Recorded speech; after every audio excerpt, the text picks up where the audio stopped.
You just have a seat there, Russell. The guy I was speaking with on whatever night that was Russ as well. Oh, yeah. And he took every number I had. Yeah, no, they were doing some pretty thorough interviews that night. So. Yeah, absolutely. I was All right. glad to see it. I'm just going to move your gloves here. That's a little microphone, just to Okay. make sure there's nice and clear. As you can see here, everything in this room is videotaped and audio taped. Check. You ever been interviewed by the police in a room like this before? I Or? have never been interviewed like this. Oh, no? Okay. No. Let's get this set up there. I guess the closest interview by NIS for top secret clearance. Oh, yeah? All right. Well, again, Russell, I appreciate you coming in. An investigation like this, I mean, I'm sure you can appreciate it's been big news, especially down Belleville way. And, you know, obviously our approach to cases like this is that we don't give up on somebody being alive until we get evidence that they're not. So because of that, we're treating Jessica's case as an emergent situation, obviously. Yeah. So we're fast forwarding things that we might normally take our time with. And that's why we're here on a Sunday afternoon. Sure. So again, I appreciate it. Okay. We're going to do a pretty thorough interview today. Okay. And the reason for that is because the last thing we want is to be calling people back again and again and again. Okay. So what we're going to do is we're going to go over a number of things, and I'm going to explain what all those are to you. Okay. I'm a big coffee guy. I don't know if you're a coffee guy or I am not, a but I coffee didn't guy, want to drink actually, in front of you. So No, I appreciate that. all right, go ahead. I could definitely. Are they black? Yeah, they're just black with sugar. Definitely. I just started my phone. I probably haven't a little bit. Started your what, sorry? Gum. Just Oh, first piece of gum. Well, there's napkins there if you want to toss it or whatever. I appreciate that. All right, and again, like I said, this interview is going to be very thorough. But again, I have a simple rule when I talk to people. It's I'm sure you're the same way. I treat everybody with respect. I don't want to ask you to do the same for me. So what we're going to do is we're going to start off by going through what your rights are. Okay? Okay. Just like everybody else. Okay. Okay. Have you ever been read your rights before? No. Yeah, I'm sure you've seen it on TV a whole bunch of times, but that's usually the American version. So Okay. I'll go over with you briefly. Okay. Basically, in Canada, as you know, I'm sure, is we all have our rights guaranteed under the Charter of Rights and Freedoms. Right. Okay. Now, Russell, just to avoid any confusion, because people do get confused when they're talked to by the police, is that you're obviously not under arrest here today. Okay. Yep. Anytime you feel you want to leave here, you feel free to do so. The door's not locked. Teresa will walk you down the lobby anytime you want. Okay. If there's anything that comes up in our interview today, Russell, that you feel you want to talk to a lawyer about, you just let me know. Okay. Sure. And the reason for that is I want to explain to you exactly what's going on here. Okay. Jessica Lloyd is one of 4 cases that we're currently investigating. Okay. Right. And essentially what's happened is over the past about 4 or 5 months, there have been 4 occurrences, that, like I said, that we're looking into. 2 of those occurrences occurred in September of 2009. And very briefly, they were up in the Tweed area. They involved somebody entering 2 different women's houses in the evening hours and committing sexual acts. Okay. In November of 2009, a young lady by the name of Marie-France Como My people. was found murdered in her home in Brighton. Yeah. And we believe that there was a sexual component to that crime as well. Okay. And then most recently we have Jessica Lloyd's disappearance. Okay.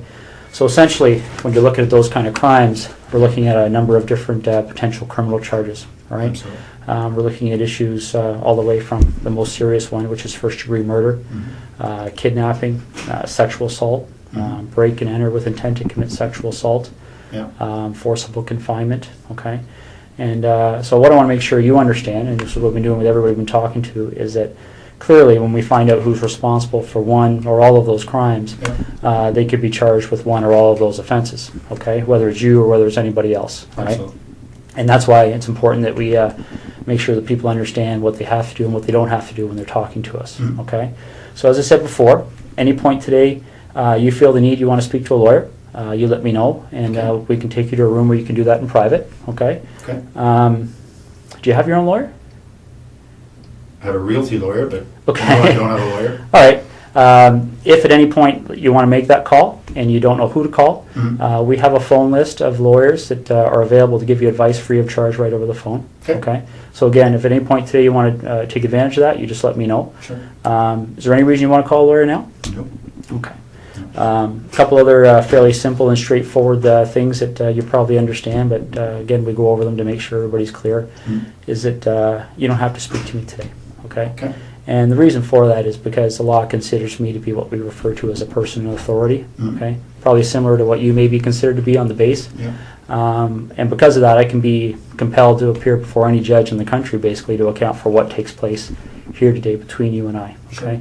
And that's the reason why everything's recorded, Yeah, because there can't be any more accurate record than that, right? So, No, understood. and the other thing I want to make sure you understand is that you know, you mentioned a second ago about Miss Como being one of your work associates. So I don't know what's happened since November on the military side of things.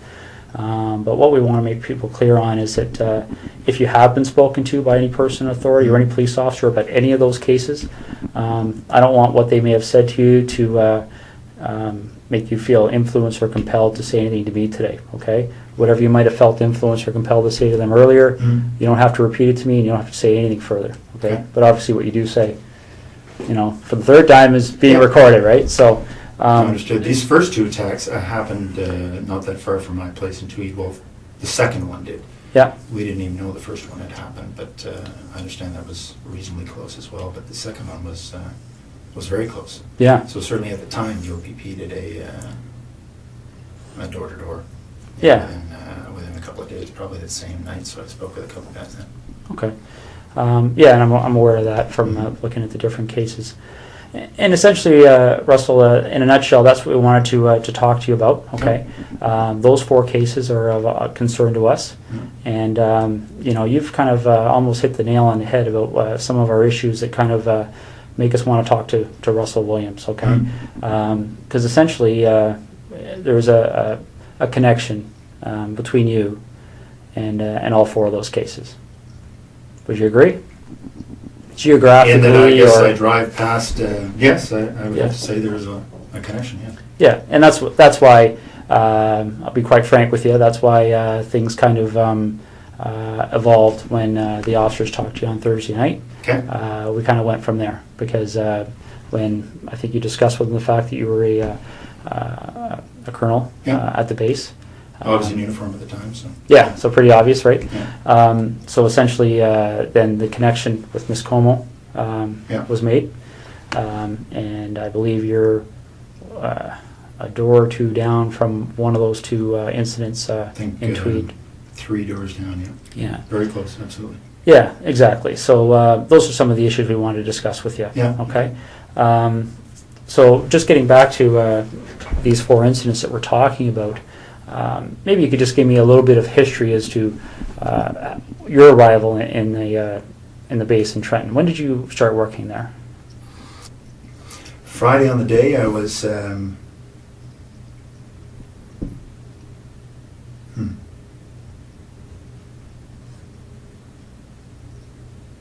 Friday on the day I was at home most of the time. Most of the day I had a sort of a stomach flu. Okay. In Ottawa or Tweed? In Tweed. In Tweed? Okay. Yeah. So we backtrack then. So all day Friday, you're at home. Yep. And then what time do you leave to go to the base to sleep there on the Friday night?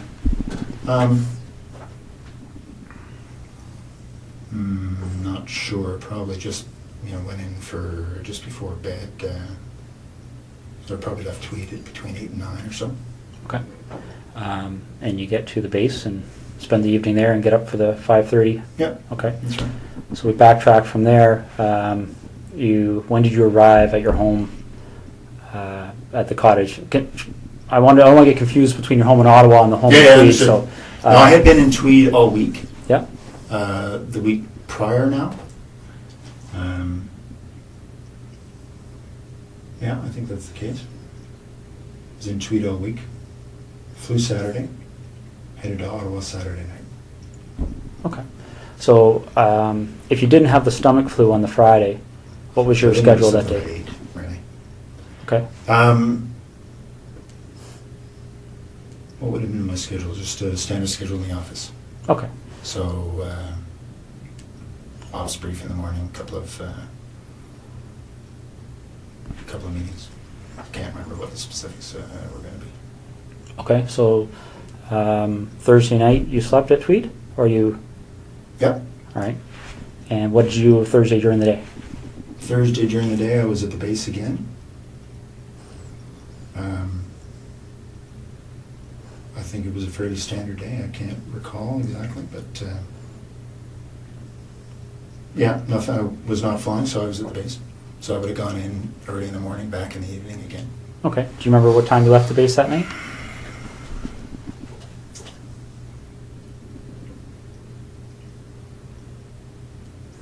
I don't remember anything peculiar, so I would say, I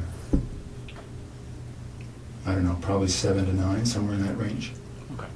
That's when you left? Left the base, yeah. And what That's a 45-minute transit. So 45 minutes home? Yeah. Okay. Okay. Now, I'm not going to walk you through November, but I'm going to take you to a date that's probably pretty fresh in your mind, the day that Marie-France coma. Yeah. Do you remember how you found out? I do. Yeah, I was sent an email. Well, as soon as the ops staff and the base learned, they told me. Okay. So I got an email. I can't remember if it was late at night, early in the morning. It was certainly, I saw it, I want to say first thing in the morning, because I had just come back from Ottawa. I was in Ottawa for a set of meetings on one of the days. I can't remember what day of the week we're talking about, but yeah, no, I mean, obviously when your people gets killed, it gets your attention. So Absolutely. yeah, I very much remember that coming in. And how did you know Marie-France coma? I'd only met her once. She was on a crew I was on just after I got to the base. Okay. So I can't even remember. I think it was a one-day trip. I did a number of trips in Canada, transporting our troops, sort of first leg out of Edmonton. We tend to hopscotch them across until they get into theater. So anyway, I can't remember which trip it was, but we did a number of them out to Edmonton just to pick up the troops, bring them to Trenton, and then put a fresh crew on, and because we'd fly out and back in the same day, so pushing the edge of that, and fresh crew on, and they'd continue on after a couple-hour delay. Okay. Do you know roughly when that happened? That we were on the same crew? The time you met her, the one time there, yeah? It was soon after I got to the base, so I don't remember exactly, but I would say in the first couple of months, so August, September. Okay. Yeah. Now, you got that email notifying you that something had happened. Yeah. Do you have any kind of a clear recollection as to how your schedule was going that week? Well, I can't remember what day that the message came in. Just a second.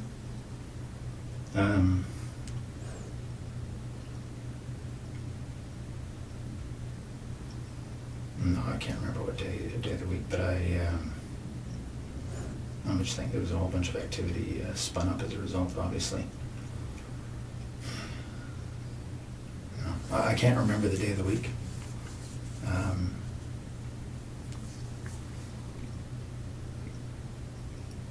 I'm just trying to think through the news reports I read. No, I'm sorry, I can't remember what day that was, but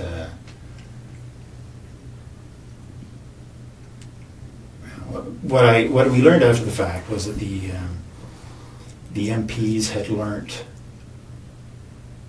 of her death, I think quite a bit after her body had been discovered. Okay. So I think what happened, I'm sorry, just a second.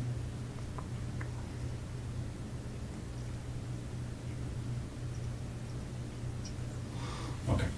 So I think, if I remember correctly, the MPs learned late that evening. Can't remember when, obviously her body was discovered. It was probably in the news reports. But so they learned, and then they passed it to ops. So they immediately passed it to me. Okay. The MPs work for the wing operations officer, so they go through their chain of command, and then as soon as the duty watch officer had that information, she advised me. Okay. So again, that along particular with week, some others. Right, right. I'm sure it spread like wildfire. Yeah, absolutely. So that particular week, do you have any recollection? Well, for instance, when you got the email, Yeah. do you remember where you were? I was at home in Tweed. Okay. Yeah. Do you remember if that was a week that you were reasonably stable in Trenton, or had you flown? No, over? I had been in Ottawa. I had been in Ottawa earlier in the week for some meetings over in Gatineau for one of the, it's actually for the C-17 acquisition. I was project director when I was here in Ottawa for that, so just some follow-up stuff for that. Okay. So I had been here at some point in that week. Again, I can't remember how the days all fell together, but I seem to remember that I got this word shortly after having come back from Ottawa. It seems to me it was the same week. So if we were to do a similar investigation in your background, is there anything you can think of that anybody may have misinterpreted, or anything in your history that somebody might say Russell Williams Absolutely. did this? No. Okay. Be very boring. What's that? It'll be very boring. All right, because essentially that's what I'm looking at. Is it? You seem like a very intelligent person, and I think you can see how a surprise like that would certainly set off Absolutely. some alarm bells in There's our investigation, right? Okay. Yeah. So the next thing we need to cover off is, well, I'll just ask you this straight out. Given the types of crimes we're investigating, do you get much chance to watch television shows, CSI, things like that? I do watch, I prefer Law and Order, but I do watch CSI occasionally, yes. Okay. So you have an idea of, obviously, the forensic capabilities, things like that are out there. What would you be willing to give me today to help me move past you in this investigation? What do you need? Well, would you be willing to supply things like fingerprints, blood samples, Sure. things like that? Yeah. Okay. Footwear impressions? Yeah. Okay. All right. I think that's what we're gonna ask you to do. Okay. All right. Now we have a process we have to go through to do that. Okay. And for the blood sample, I don't take the blood sample. We have specially trained officers that are trained to do that. Okay. I'm going to step out and make sure they're still available. Can I assume you're going to be discreet? It's possible. Yeah. Because this would have a very significant impact on the base if they thought you thought I did this. Well, bottom line, Russell, that's one of the reasons we're here on a Sunday afternoon. Okay. The military certainly be of great assistance to us, especially in relation to Ms. Como's investigation. Mhm. So that's certainly one of the things that went into our decision to give you a call at home today and see if we could deal with this today. Okay. So, okay.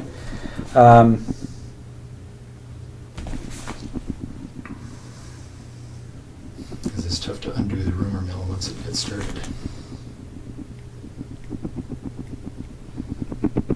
But I appreciate that. Okay.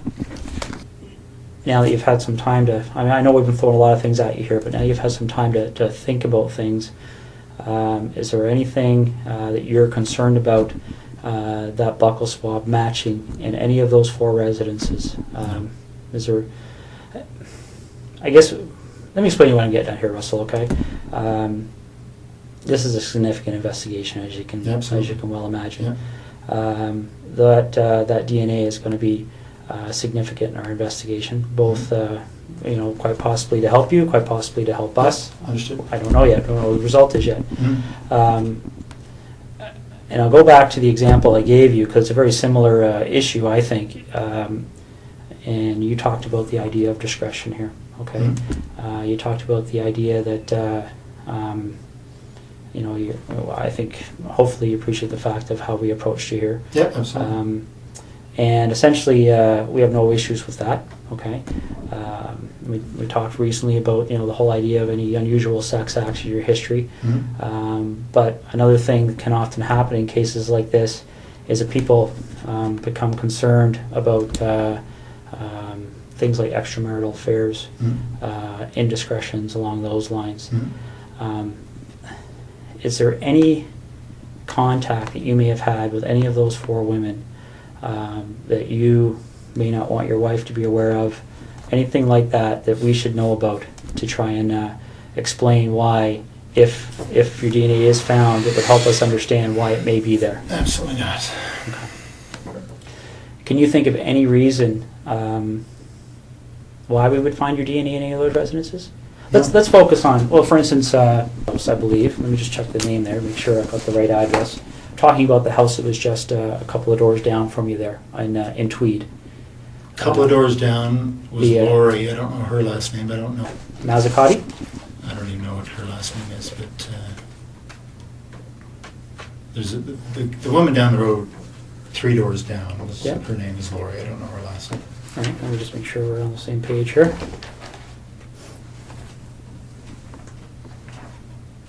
Okay. My understanding is she lived at 76 Cozy Cove. Yeah, so she would be the one, the second one, the second incident on your road there. Yep. A couple of doors down. Ever been in her house? No. We met her once, I think the first summer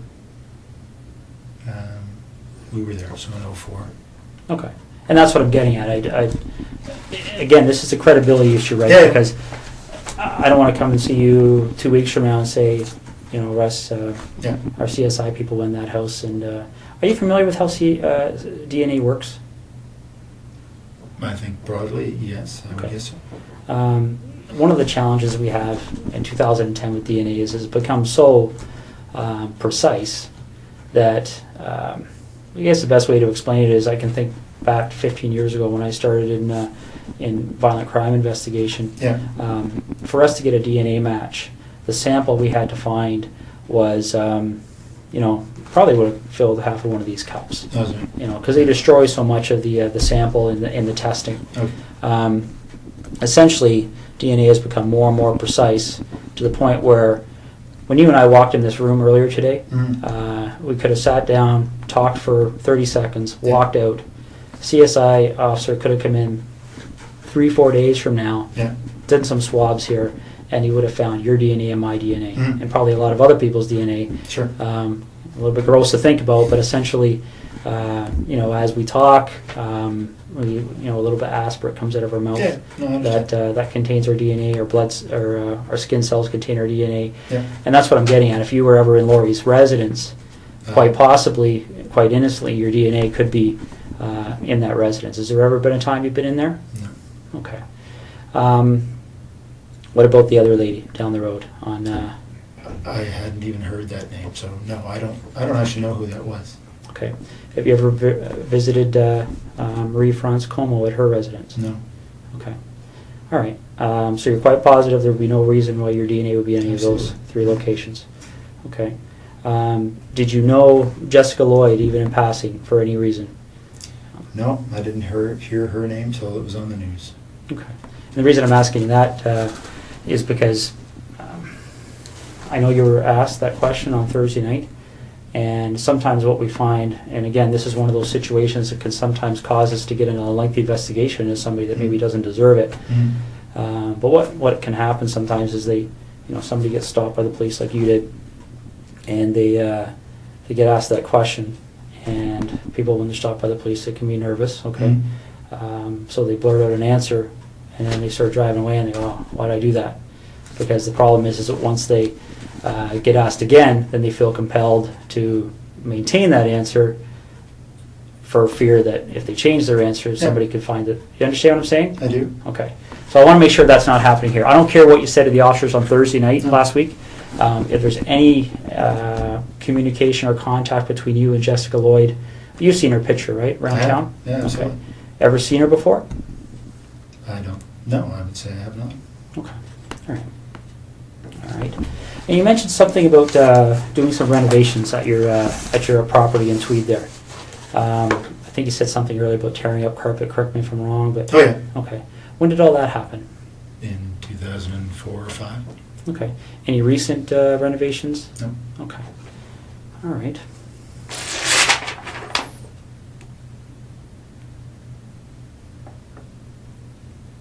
Just want to make sure I'm covering all the bases here.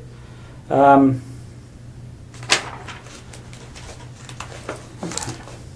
What kind of tires do you have on your Pathfinder? I think they're Toyo. Okay. Do you know the brand name, or sorry, the I think that make? is I don't know. Sorry, the make is Toyo. Yeah. I don't know the model. Okay. Just see, I'll read this off to you, see if it rings a bell.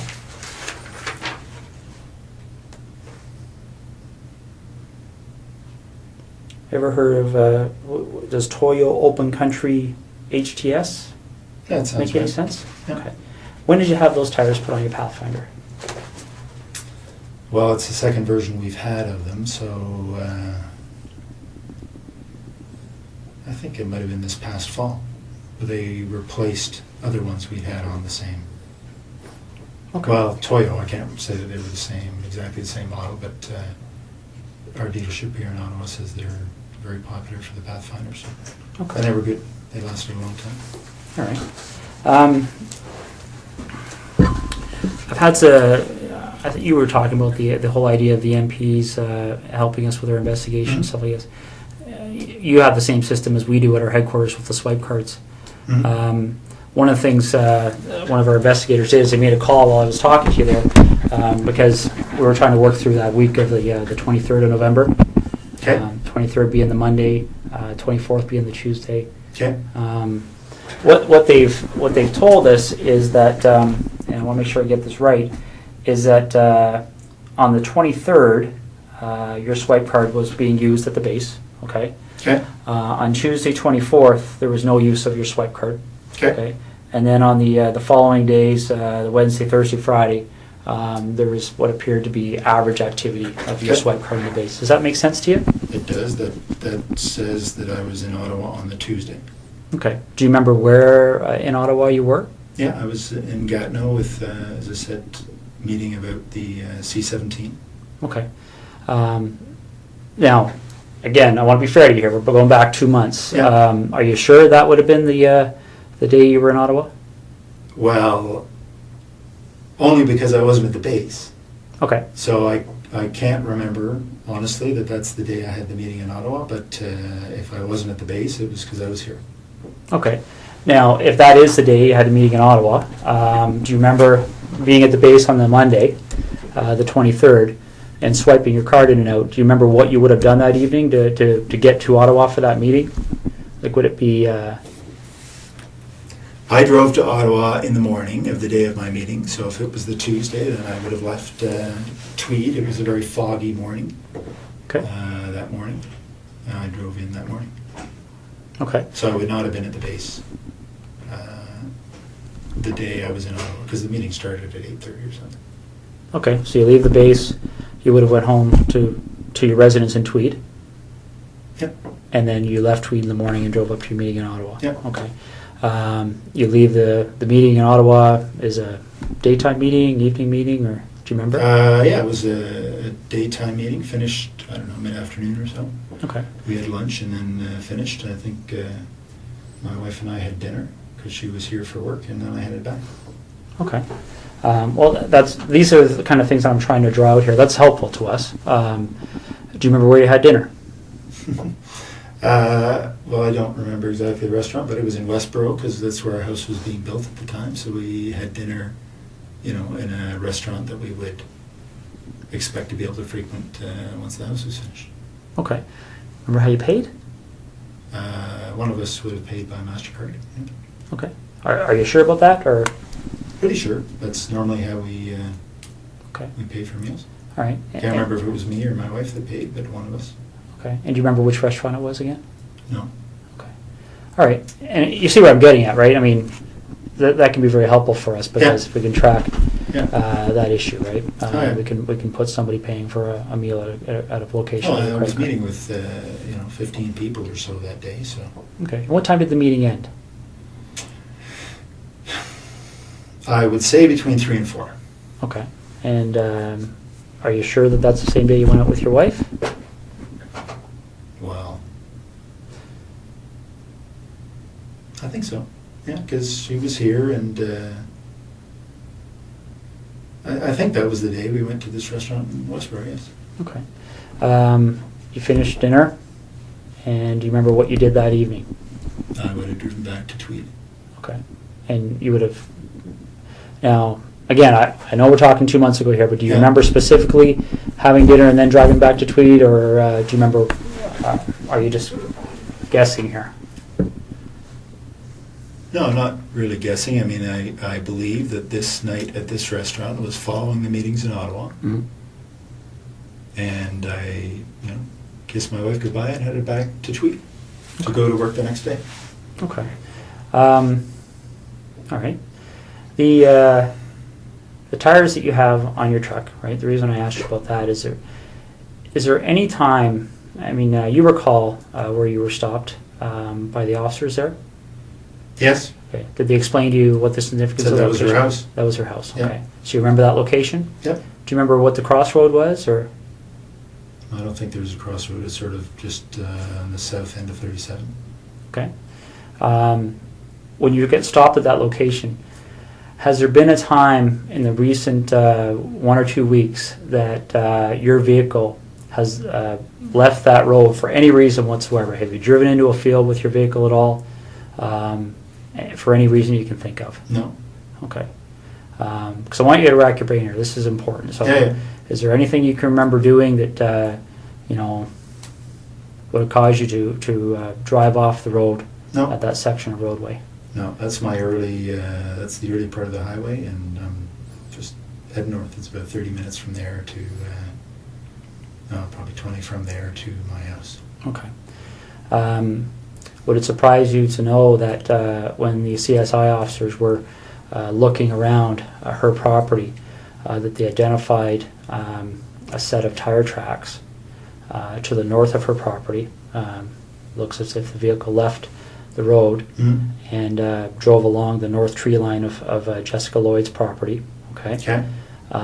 They took, they examined those tire tracks, and they have contacts in the tire business. Obviously, tire tracks are a major source of evidence for us. Sure. Shortly after this investigation started, they identified those tires as the same tires on your Pathfinder. Really? Yeah. Okay. Okay. One of the other things that they do to try and identify the type of vehicle that may have left those tires, well, is they do two things. They talk to witnesses. Okay. There was a female police officer that actually drove by that location that evening and recalls seeing an SUV type vehicle in the field to the north of Jessica Lloyd's house, consistent with a Pathfinder. Okay. Could maybe consistent with other things, but consistent with a Pathfinder. And they, what they also do to try and identify the type of the vehicle is they look at what they call the wheelbase width. Okay, because different vehicles, different makes, models have wheelbase width. So they can take those two sets of tire tracks, measure the distance between them. Okay, and determine what the width is. Sure. And then they can enter that into a vehicle database, and it will spit out the types of vehicles. Okay, your Pathfinder's wheelbase width is very, very close to the width of the tires that were left in that field.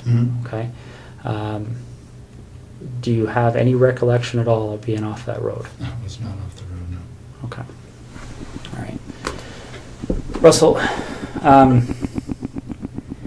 is there anything you can think of? Let's go talk about Marie-France Como for a minute, okay?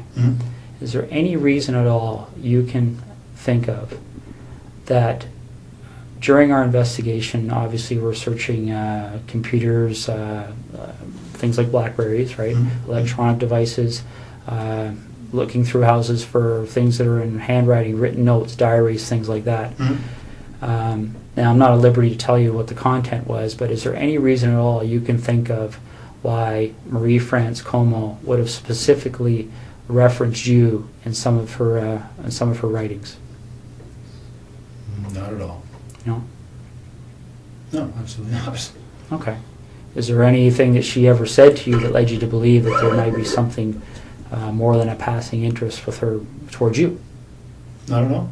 No, we spent, one flight together talking. I'd go back occasionally and talk. No, if that's the case, that's very surprising. Okay. All right. You have any questions for me right now? No. Okay. I'm just going to step out and see how things are going, okay? Okay. I mean, it is a Sunday, but there's probably 60, 70 people working on this file, so there's a lot of things happening. Sure. So let me go out and see what's happening, and then I'll come back in and we'll hopefully continue, okay? Okay. I told you when I came in here that I'm going to treat you with respect, and I've asked you to do the same for me. We talked about the whole idea of how we've approached you here, okay? The trying to be as discreet as possible, okay? But the problem is, Russell, is every time I walk out of this room, there's another issue that comes up, okay? And it's not issues that point away from you, it's issues that point at you, okay? And I want you to see what I mean, all right? This is the footwear impression of the person who approached the rear of Jessica Lloyd's house on the evening of the 28th and 29th of January. Yeah. Okay? All right? Now, I want you to keep in mind that this is slightly smaller, okay, in scale.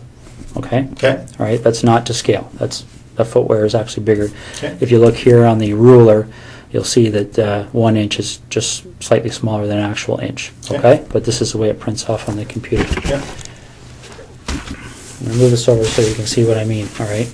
Because essentially when you're dealing with footwear impressions, we have a gentleman on the OPP who's basically world-renowned. His name is John Norman. And essentially with footwear impressions, you're in a situation where you're pretty much in the area of fingerprints, okay? And essentially what we're talking about here is, especially when you start adding in other pieces of information that support an investigative position. Yeah. Okay. This is a photocopy of the boot that you took off your foot Yeah. just a little while ago. Okay. Now, I'm not an expert in footwear impressions, so I rely on the experts. Footwear impressions are very much like fingerprint comparisons. Okay. You take a look at this print, and again, this is one print. This person walked through, there's several different prints to compare. So we're going to get features off of one print to compare, features off another print to compare. Yeah. These are identical.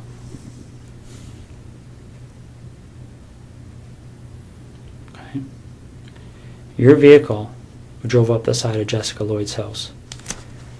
Your boots walked to the back of Jessica Lloyd's house on the evening of the 28th and 29th of January. Okay. You want discretion. We need to have some honesty, okay? Because this is getting out of control really fast, Russell. Okay, really, really fast.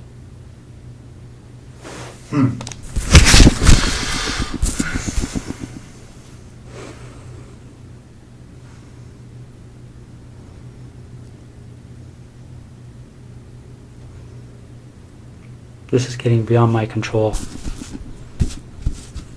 All right, I came in here a few hours ago and I called you the way I called you today because I wanted to give you the benefit of the doubt. But you and I both know you were at Jessica Lloyd's house, and I need to know why.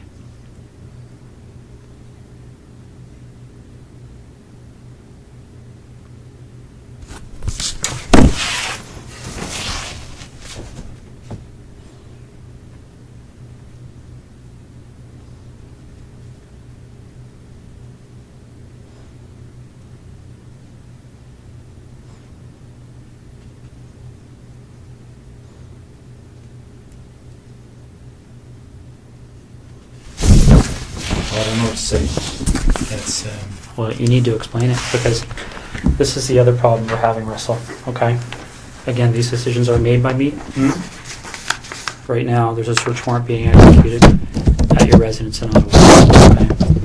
So your wife now knows what's going on. There's a search warrant being executed at your residence in Tweed, and your vehicle's been seized. Okay? You and I both know they're going to find evidence that links you to these situations. Okay. You and I both know that the unknown offender, male DNA on Marie France Comeau's body is going to be matched to you, quite possibly before the evening's over. Okay? This is a major investigation. The Center of Forensic Science is on call 24 hours a day helping us with this. Your opportunity to take some control here and to have some explanation that anybody is going to believe is quickly expiring. Okay? We're applying, the investigators now applying for a warrant to search your office. Right, these aren't decisions that we can say yes or no to. This is the practical steps in an investigation like this. And Russell,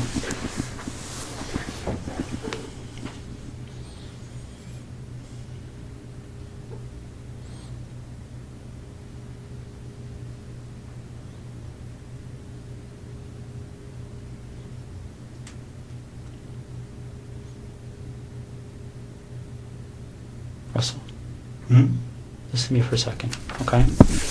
When that evidence comes in, when that DNA match, when that phone rings and somebody knocks on this door,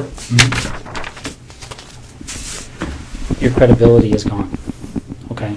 Because this is how credibility works, all right? And I know you're an intelligent person and you probably don't need to hear this explanation, but I also know your mind's racing right now, okay? Because I've sat across a lot of people in your position over the years, okay? The bottom line is that as soon as we get that piece of evidence that solidifies it, DNA, okay? As soon as the expert in footwear impressions, the expert in tire impressions calls and says, yes, I've examined those and they're a match, it's all over. Because as soon as that happens, where's your credibility? Where's your believability? You're just another, and again, don't take this wrong, okay? But you can see if you step outside this room in your mind and imagine how people are going to view you, okay? If the truth comes out after the clear evidence is presented to you, when you finally go, okay, I'm screwed now, what are we going to do?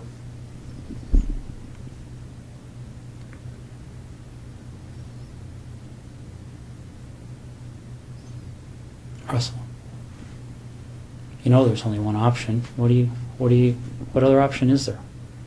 What's the option? Well, I don't think you want the cold-blooded psychopath option. I might be wrong. Okay, because don't get me wrong, I've met guys who actually kind of enjoyed the notoriety, got off on it, got off on having that label. Bernardo being one of them.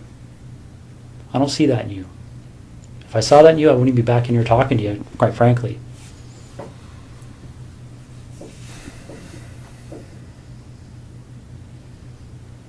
But maybe I'm wrong. Maybe you got me fooled. I don't know.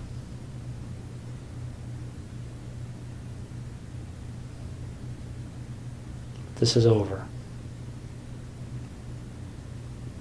And it can have a bad ending where Jessica's parents continue to wonder where her daughter's lying.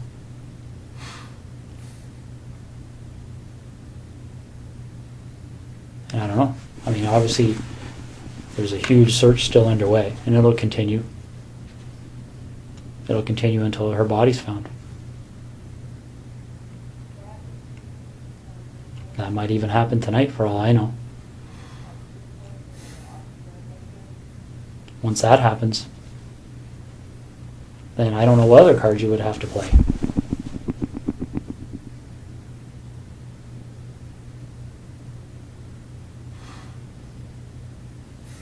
What are we going to do?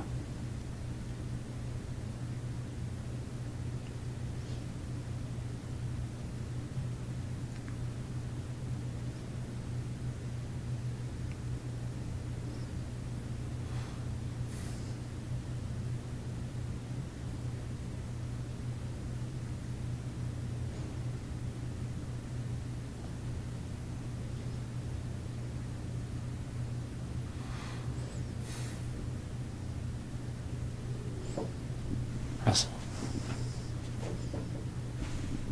what are we going to do?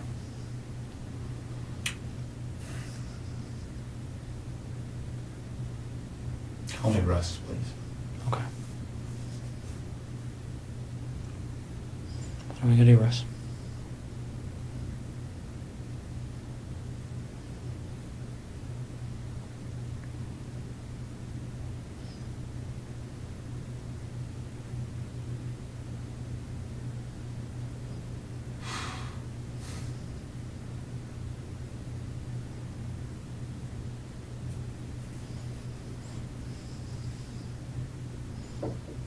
Is Jessica somewhere we can find her easily? Like, is this something where I can make a call and tell somebody to go to a location and they're going to find her, or is this something where we have to go and take a walk?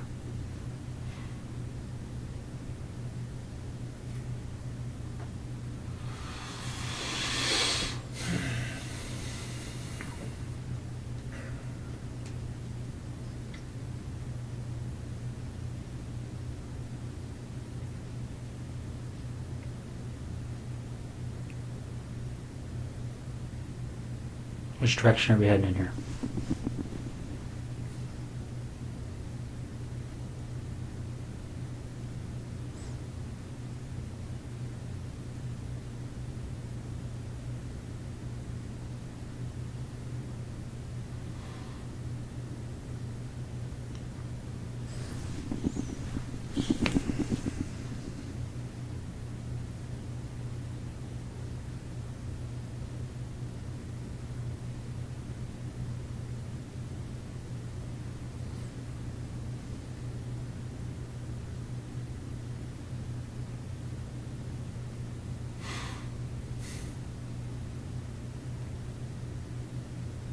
Russ, maybe this would help. Can you tell me what the issue is you're struggling with?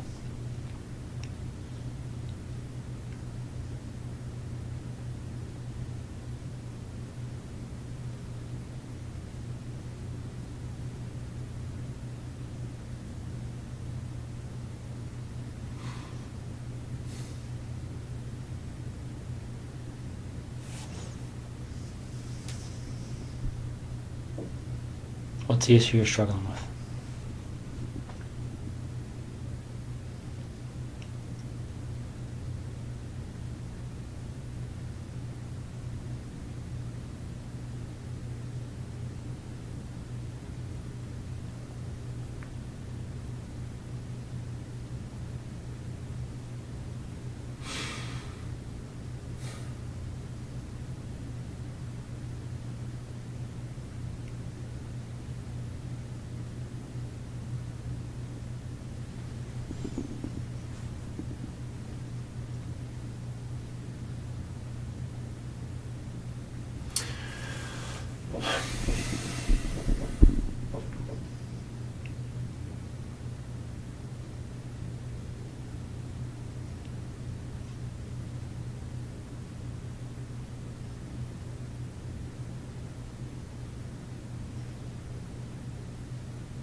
It's hard to believe this is happening. Why is that?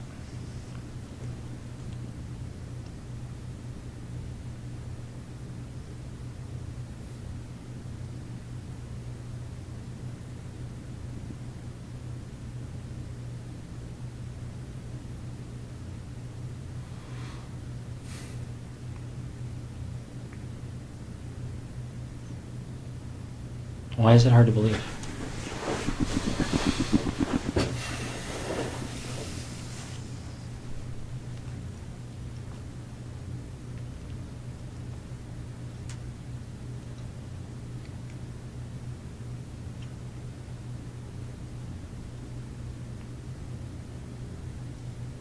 It's just hard to believe.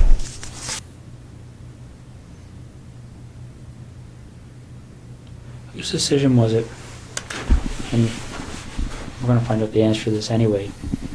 But whose decision was it to issue the directive to the base personnel that nobody had to speak to the police and to seek legal counsel before they were questioned? It's I don't think that was...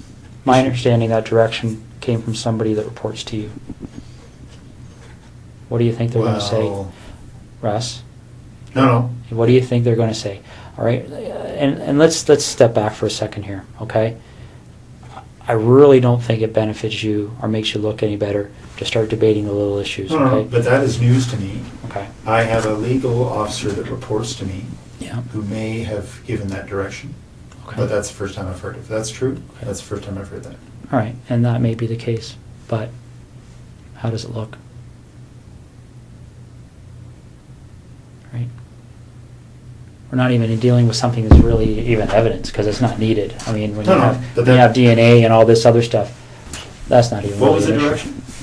I don't recall, but it was something along the lines of telling the people on the base that they weren't required legally to speak with police and they should seek legal counsel before they decide to speak.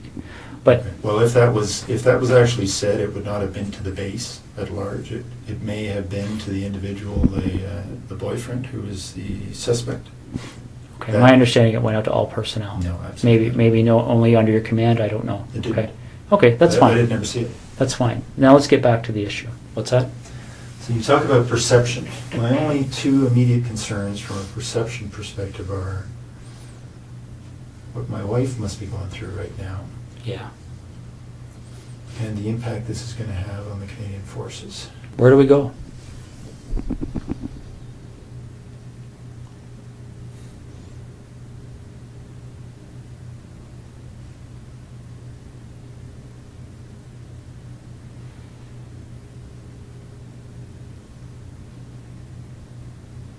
Russ, is there anything you want from me? Is there anything you want me to explain? Is there something missing that you're struggling with that I can shed some light on for you?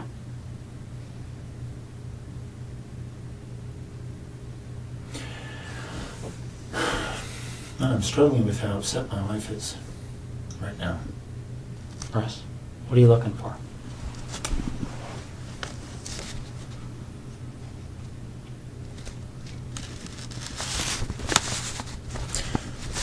I'm concerned that they're tearing apart my wife's brand new house. So am I.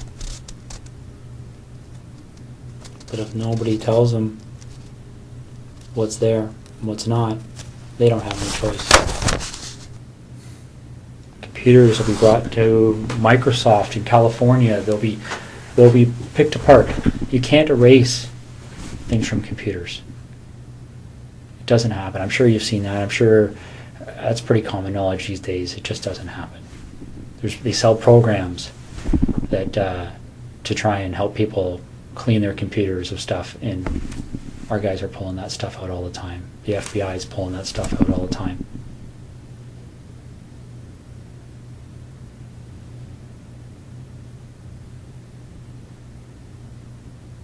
This investigation will end up costing no less than $10 million. Easy. And they will say no to nothing. Any request this major case manager makes on this case, they've already been told it's approved. Don't even bother asking.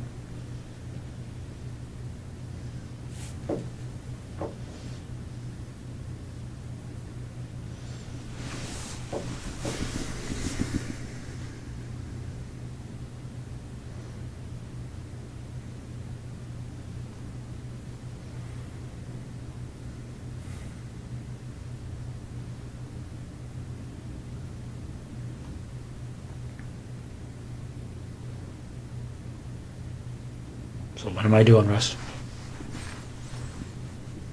I put my best foot forward here for you, bud.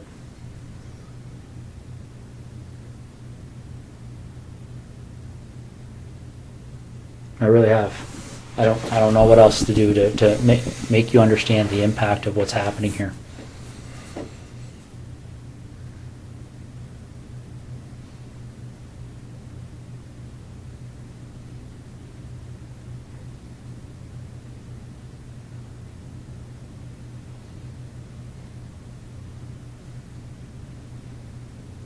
Did we talk? I want to minimize the impact on my wife. So do I.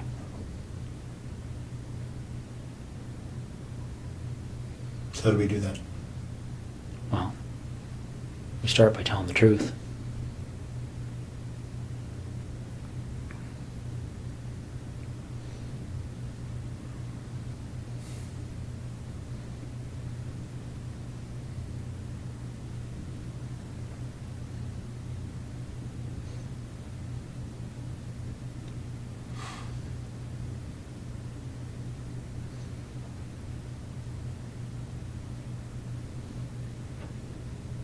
Okay.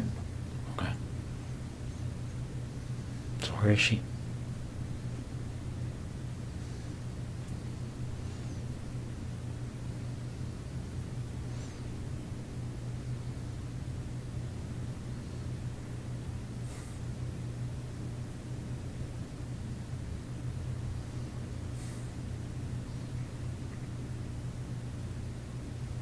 Get a map. Is she close to where she lives? I've got maps of that general area.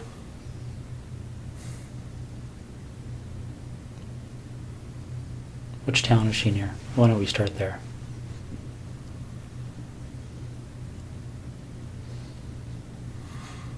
I'm not sure if you give me a map of that covers Calabar down to the highway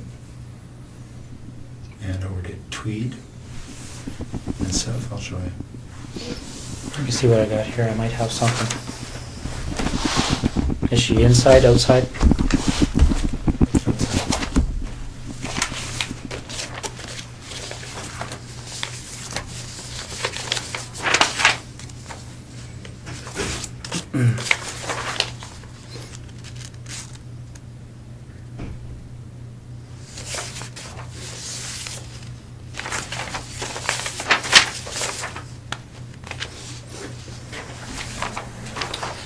Probably the biggest area I have there, Russ. Yeah, you need more. You need a real map. So where am I going on here to get to her? In this block here. Okay. So you're pointing to. A detailed map of that area, and I'll show you where she is. Okay. Is she close to a road? Yep. All right. Is it something where is she buried, or is she somewhere where if you walk there you would fairly easily see her? It's here. Okay. So she's south of 7, east of Tweed, west of 41. And what's this road here? Not sure. Neither am I. Okay. I'll be right back, okay? Do you want any water or anything? Sure. Okay, I'll be right back. How long has she been there for?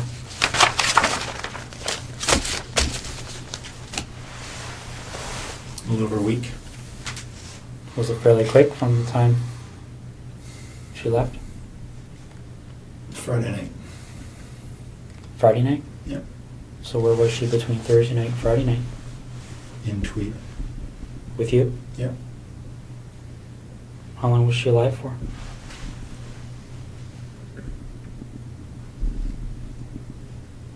Almost 24 hours, not quite. Okay. Russ? You're doing the right thing here. Okay.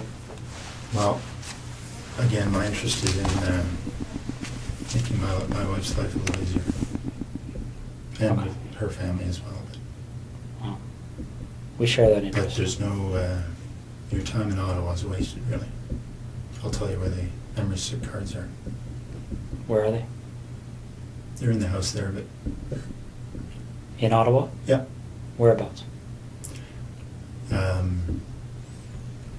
Some in the camera bag, which they would have found in my office. Mm-hmm. And when you walk into the office on the left side, there's a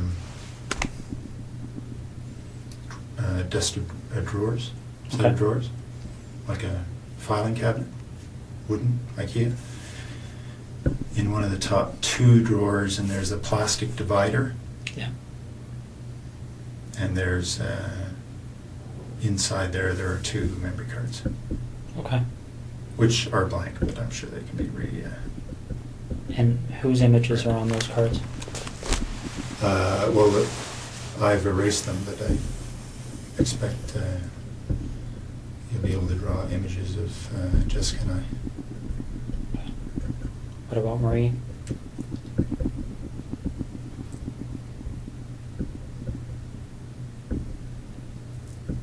There may be images on there as well.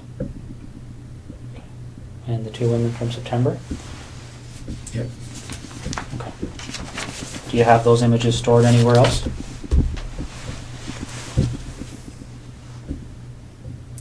Yep. There are 2 hard drives in the house in Ottawa. I can draw you a little picture if you like. Sure. Do you want to do that now while I'm Sure. getting them out? Okay.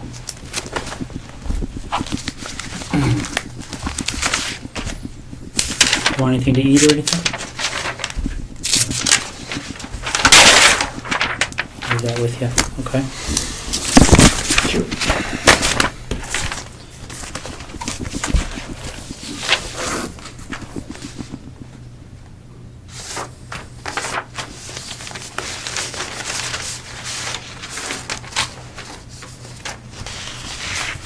But I do want to talk to you, Jim. That's the plan. Okay.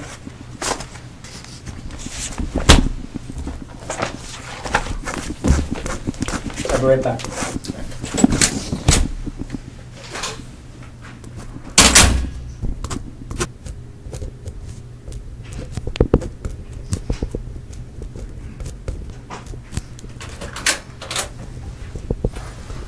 Can you make it up there?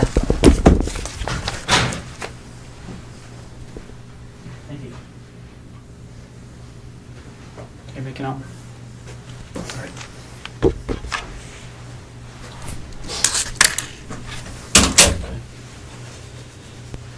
Somebody running around looking for an actual map, but I did the same thing with the Google Maps. Just have to load them up a little bit more.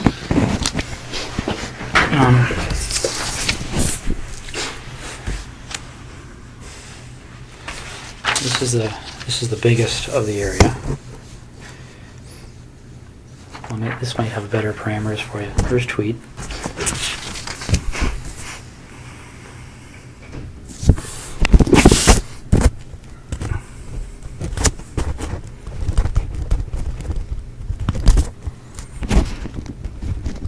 .7 kilometer from this intersection on the side of the road. And what road is that? Kerry? South of, can't read that word. East Hungerford? Does that make sense? Oh, there it is there. Okay. How far off the road is she? 40 feet. Is she covered with anything? She's wrapped up. In She's what? on the surface. Just a gray something or other cover. Okay. Barry, the obvious question I'm going to have for you is, when they go there, and they'll be there shortly, they're going to find her? Oh, yeah. Okay. I'll be right back. You look like you want to say something.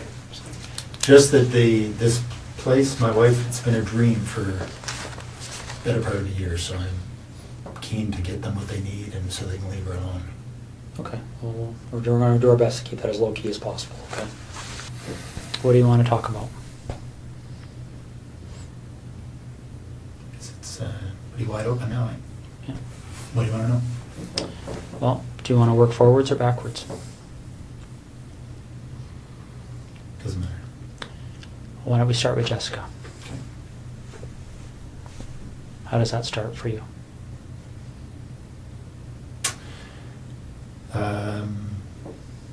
I saw her in her house on her treadmill. Wednesday night, I guess. And I noticed she wasn't there Thursday. So I got into the house to look around.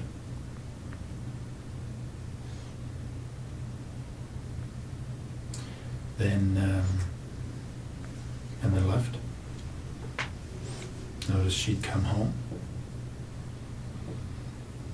So I went back in. Through the back patio door. while she was sleeping.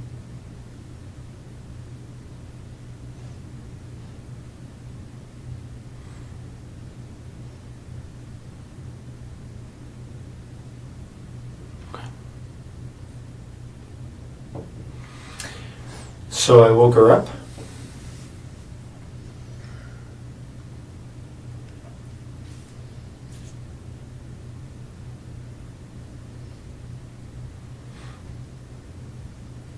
Didn't hit her. She only hit her once.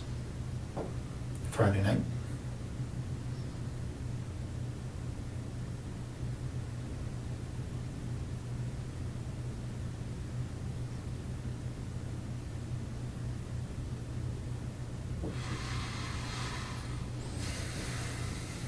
Okay.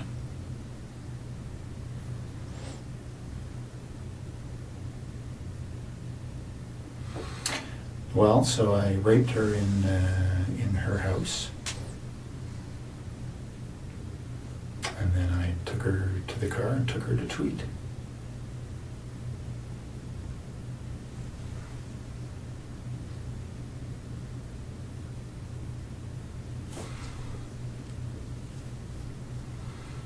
And spent the day in Tweed.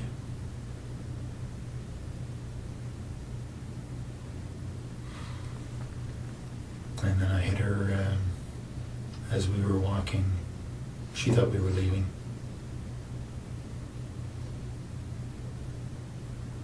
Hit her on the back of the head.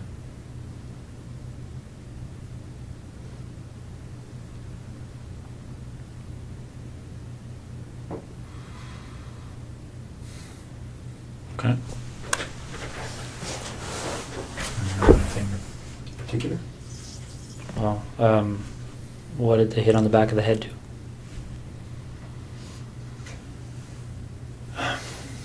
Well, I was surprised that her skull gave way.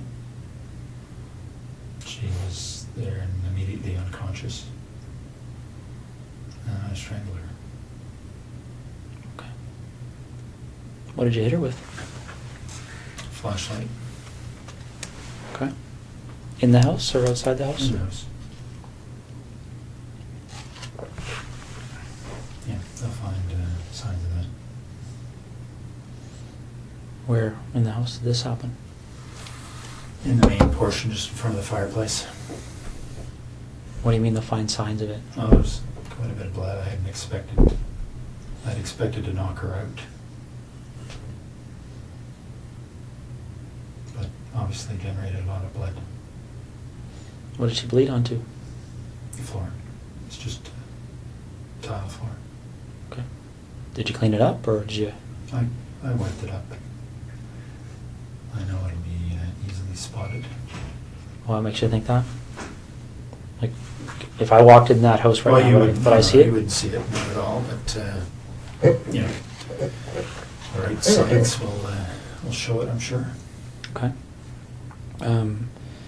So when that happened, did she have clothes on or was she naked? Yeah, or? she was dressed. Okay.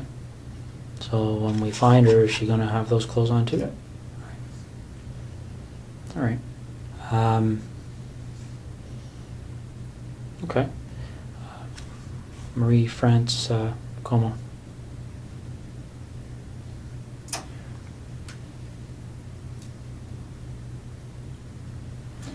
There was an open window in the basement of her house when she was away. I went in there a couple of nights before she came home. Looked around. I went back in there late at night when she was at home. She was on the phone in her bedroom.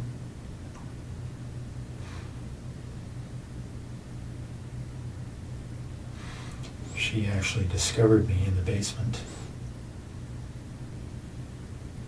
She was trying to get her cat to come upstairs, and the cat was in the basement, had seen me and was fixated on me in the corner. She couldn't get the cat up, so she came downstairs to try and get the cat, and I'm not sure why she came over to me. I guess the cat was staring at me, and she was wondering what the cat was staring at. The lights were on.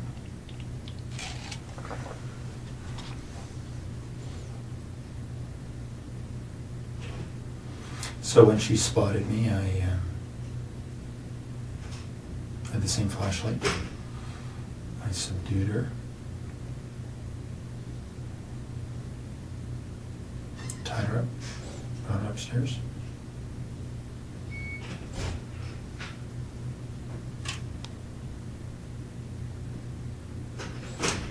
And strangled her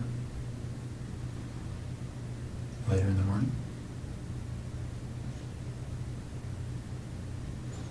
Well, more suffocated her. Some tape.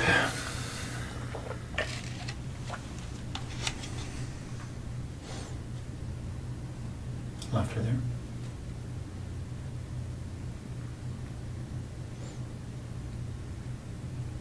How did you subdue her? And when you say subdued her in the basement, what did you do? Well, I had the same flashlight, and you know, she saw me right away. So it was just I hit her a couple of times and around her head, try and knock her out. Didn't, but she was bleeding a little bit.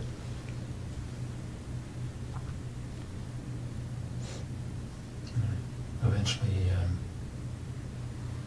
through a struggle, subdued her.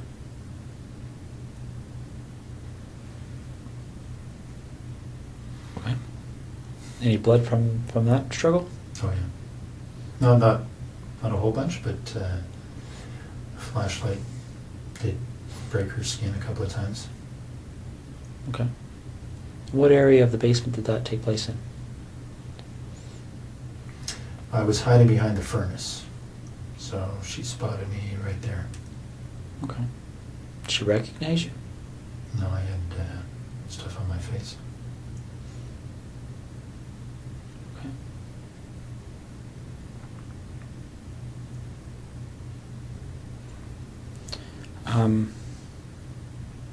So then you go upstairs, and you said she suffocated? Well, I suffocated her. I put tape on her. I put tape on her mouth, and then I put tape on her nose and held it there so she couldn't breathe.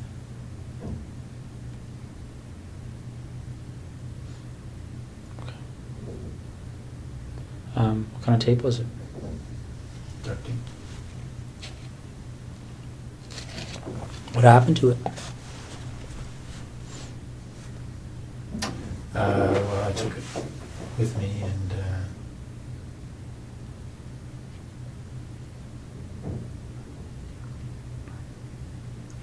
can't remember what actually I did with that tape, but probably threw it in the garbage. Did you use tape for any other purposes?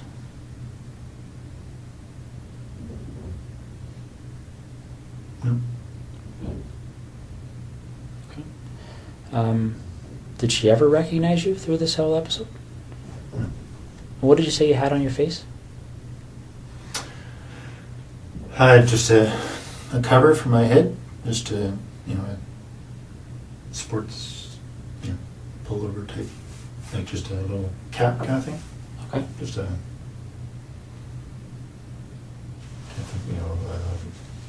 lycra or something. And just a headband over my nose and mouth. So it covered most everything but my eyes. Okay. Now this flashlight, where is that now? And tweed. In the house? Yep. What kind of flashlight is it? It's a red 3DD.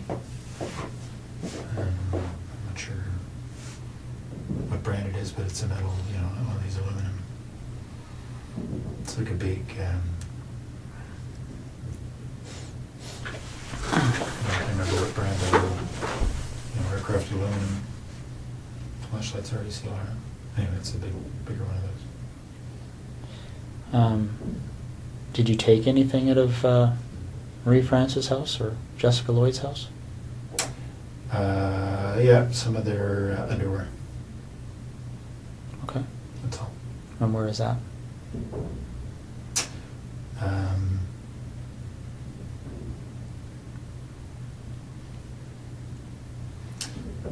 It's in some boxes in the basement here in Ottawa, in that rec room. So we just moved in, so there are boxes everywhere. So on the same side as the furnace room, sort of in the back against the wall. Okay. What do the other boxes look like?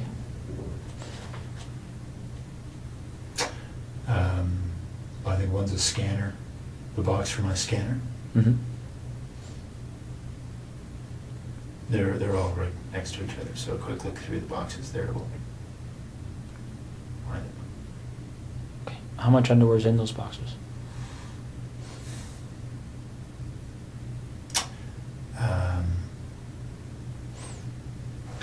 Probably 60 pieces or so. Total. All women's? Yeah, 60 pieces of theirs. Of whose? Of Jessica's and Marie France. So you took 60 pieces from between the two of them? Yeah. Okay. I think so. All right. And they're in a, like when you talk about a scanner, is it a computer scanner box? My computer scanner is up in the office, and its box is down in the basement, so Okay. it's inside that box. Does any of the underwear in those boxes belong to anyone other than Marie France or Jessica?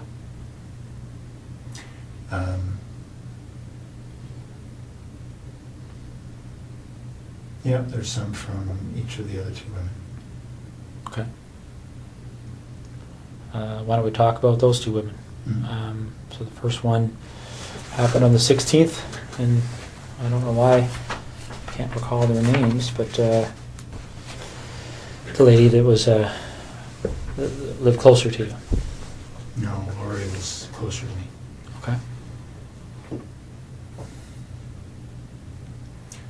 So the first one, Mhm. I had just spotted her from our boat, actually. I got into the house while she was asleep, noticed that she was alone.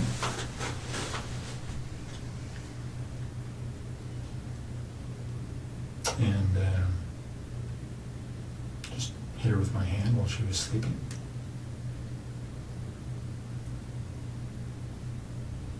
Subdued her.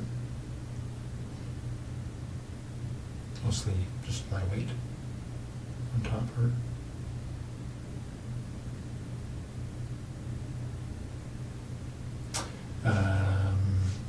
Had her take off her pajamas. Took some pictures. Took some of her underwear and left.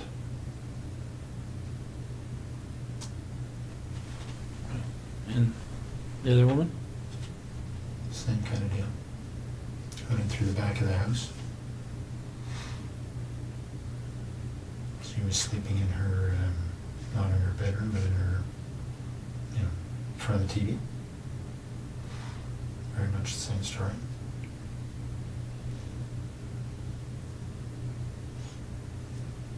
Anything different about that story? I mean, pretty much the same story and exactly the same story are two different things, right? Yeah, no, not much different at all. I did have the flashlight that time. I hit her with a flashlight. Didn't think it would knock her out. Did. So, and I subdued her with my weight.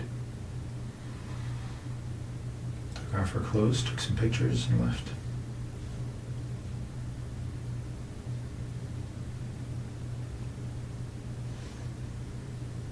Why do you think these things happen?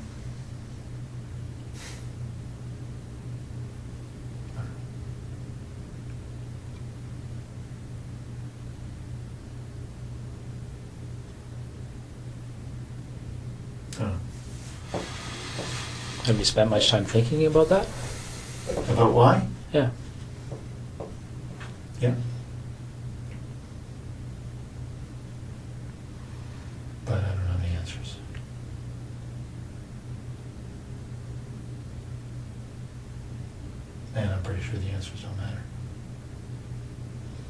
Let me ask you this: did you like or dislike these women? I didn't know any of them. Okay. I had met Maddie France that one time in our airplane. Okay. No, I guess when you're going through these things, are you? Well, let's talk about Jessica, because she was there with you for the whole day, right? Mm-hmm. What kind of feelings were you experiencing while you were with her that day?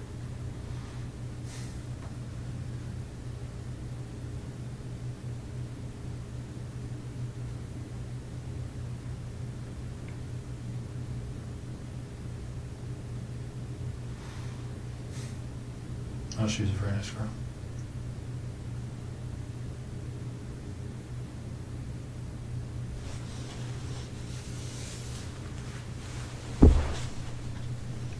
Can you tell me why you killed her?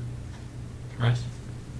Do you know why you killed her? Well, I think I killed her because I knew that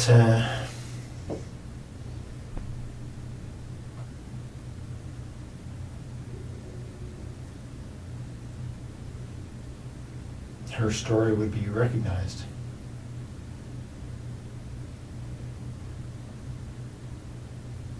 Her story would be recognized? How do you mean? Well, because she knew I was taking pictures. Mm-hmm.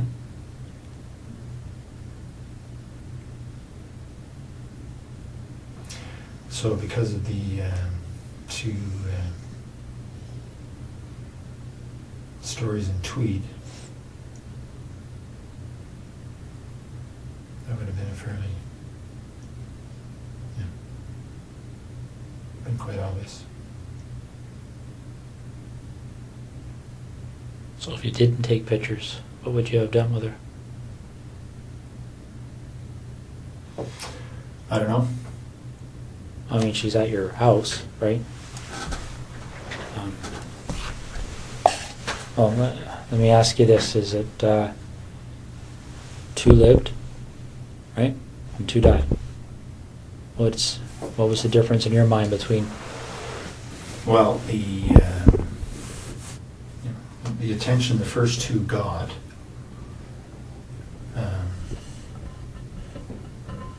was very much focused on, obviously, or for obvious reasons, the pictures I took.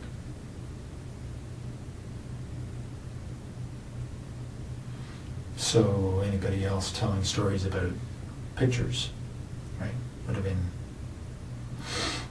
a fairly straight line.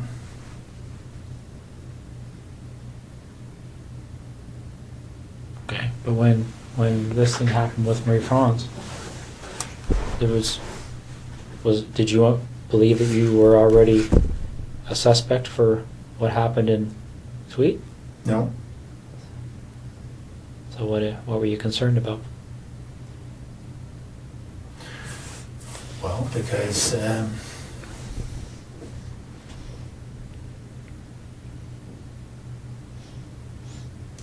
was pretty sure that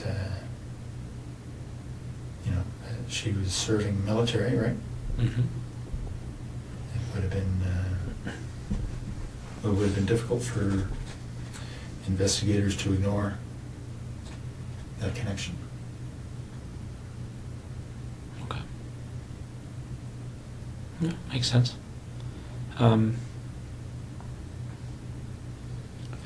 Let's go back to Jessica then, okay?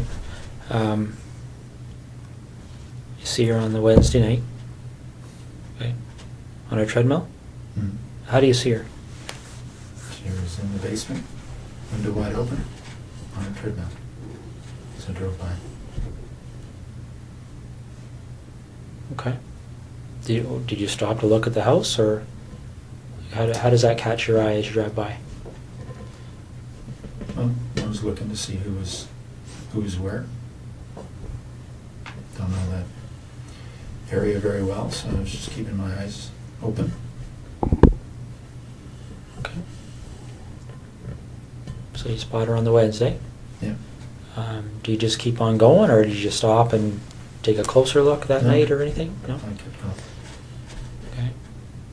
And You went back on the Thursday night, right? Yep. So you go back on the Thursday night, and you went into the house before she came home?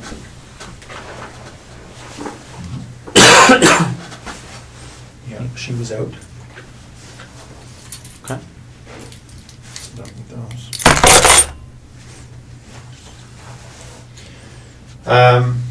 Yeah, she was out. Got in through the kitchen window. It's unlocked. Everything else was locked.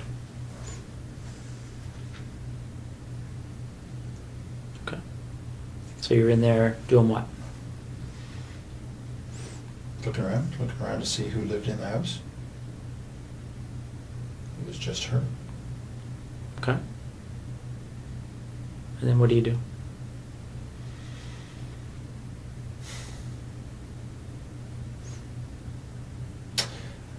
Well, I left the house. And then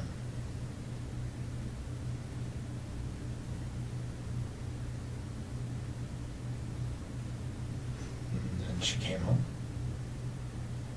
I hadn't been out of the house very long. So I watched for a little bit to see if she was alone. She was.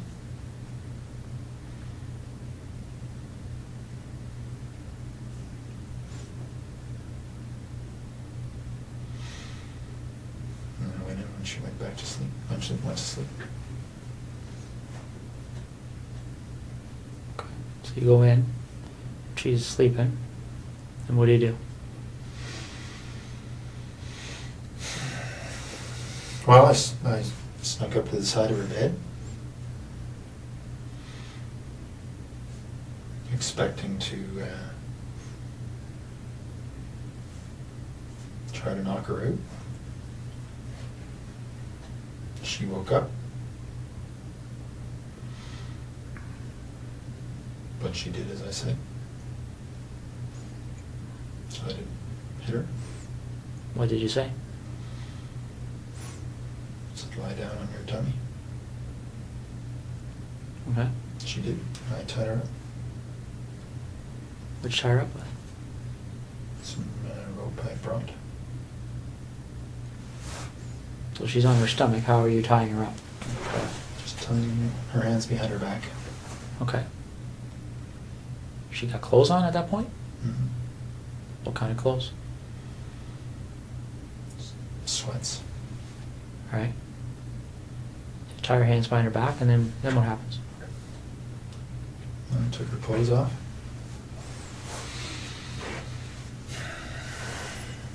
Okay.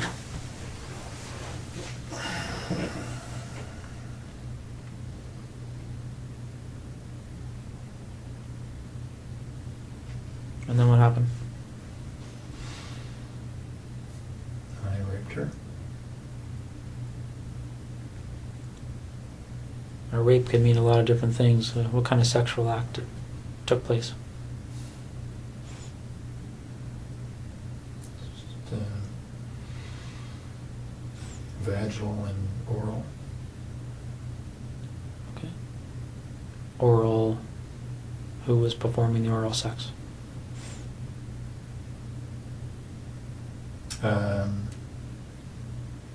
No, me on her and her on me. Okay. Any condoms used or anything like that? No. No. So and again, correct me if I'm wrong. Vaginal intercourse. Her performing oral sex on you, and you performing oral sex on her. Mm-hmm. Do you remember what order those things occurred in? Yeah. I started with the oral sex. Then I raped her. And then later on I made her perform oral sex on me. Okay. Any kind of conversation happening when this is going on? Yeah, a little bit. What was being said? Well, I threatened her before she before I had her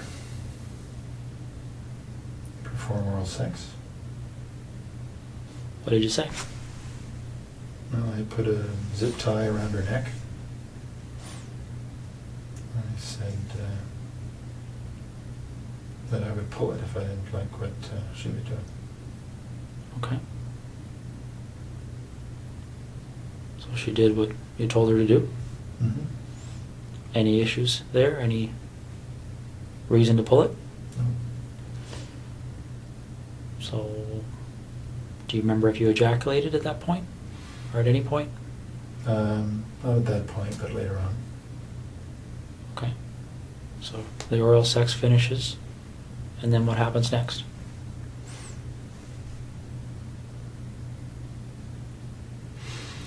Well, I continued to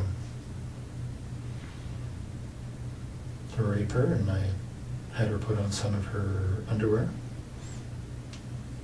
Took some pictures, lots of pictures. And then got her dressed, walked back to the truck. Okay. At what point did you decide that she was going to leave with you?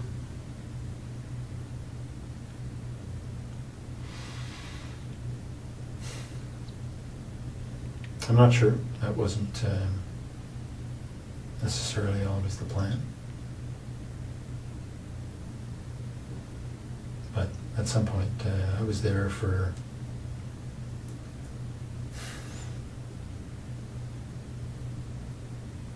three hours, 3 and a bit.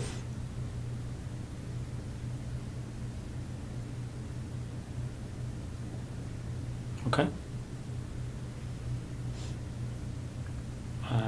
Do you remember the conversation about leaving? Was there any... Did she say anything about that, or what was she saying to you? She was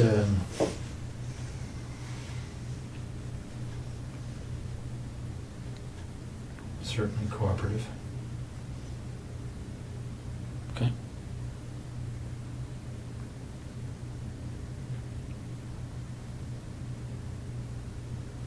Cooperative can mean a number of different things. Was she excited about leaving with you? I mean, I don't want to be sarcastic, but No, she just didn't put up too much of a fuss. did she try and negotiate with you at all, or No. what did she say? Well, I told her that I would let her go later on. Okay. So when you take her out of your house, is she still bound, or Yep, how is that done? just hands behind her back. Okay. What about her feet? Anything there? No, she was walking freely. Okay. Barefoot, or No, she had those brown suede shoes on that had been reported. okay. So where does she sit in your truck when you get to the truck? Front seat, passenger side, Okay. And where do you go? straight to Tweed, Straight to your house in Tweed, or straight Yeah. to just the town? straight to the house. No stops anywhere? No. Okay. What time, do you remember what time you arrived there?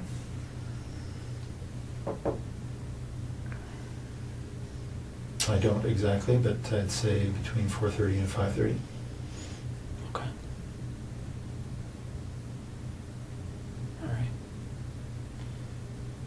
When you were first there before she came home, do you remember? Did anybody come to the door at all when you were in the house? Okay. No, I think somebody had come home, somebody had come to the house just before she did, because I thought it was her, but then they left. I was outside at the time. Did you see who that person was, or what kind of vehicle they were in, or anything? No. Saw the lights, and I assumed it was her, and then all of a sudden they left, so I don't know what happened. Okay. Where were you when that first vehicle pulled up? In the back here. Okay. So you didn't have a view of the vehicle, you could just tell that there was a vehicle there, is that fair? Okay. So you get home, what, 4:35 you say? Hmm. Okay. And then what happens?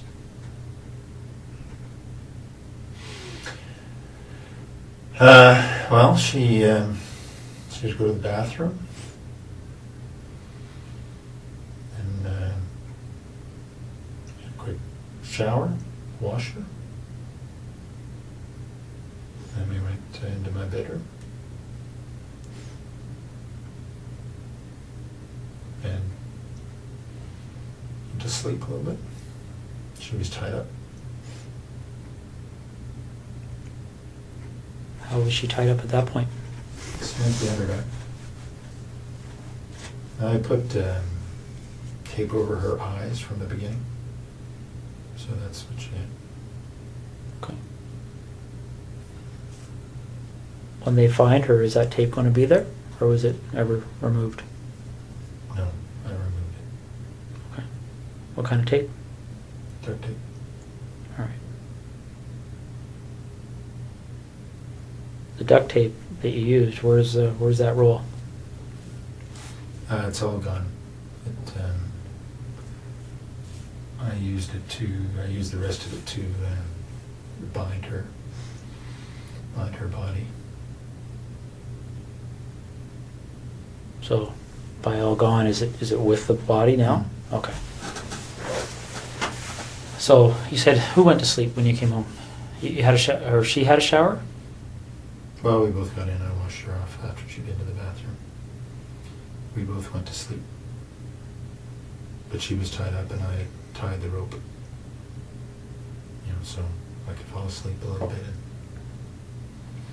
she could move without waking me up. I'm trying to picture how that would be. So the rope's tied to what on her? Just tied her hands behind her back. Okay. And then the rope just wrapped around me a couple of times, so there was no slack. okay. Do you remember how long you slept for? Not long, maybe a couple hours. Do you know if she slept? I don't know. Okay. So you wake up and And it wasn't, we were up and down, so it wasn't 2 hours straight. It was 2 hours in bed, but there wasn't much sleep, just lying there probably. so you get up from that, and what happens next?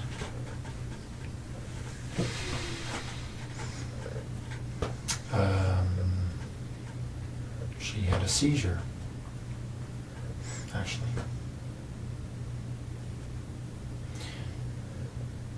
She felt it coming on, and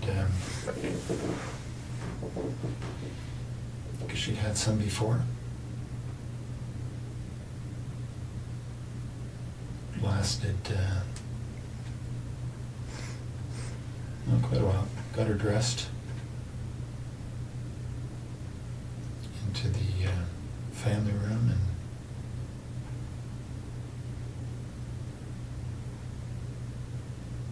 and anyway, she recovered. She got obviously stress, but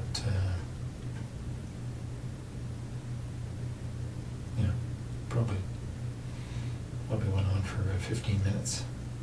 Sort of it.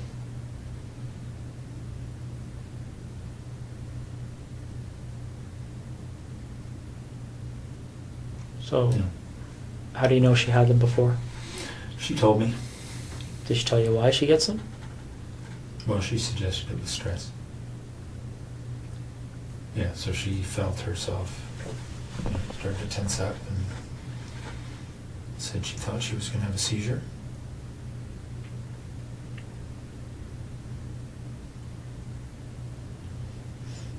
So it was convulsions is what she was saying. Okay. So she recovered from that? Yep, I stayed with her and talked her through it and made sure she didn't bite her tongue. Okay. And then what happened? Well, then we had a little lie down right there because she was obviously exhausted. Put a cover over her, and she went to sleep.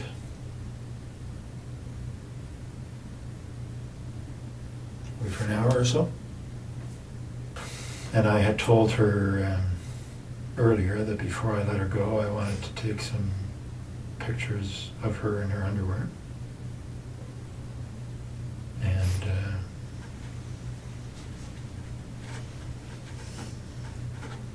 have sex with her.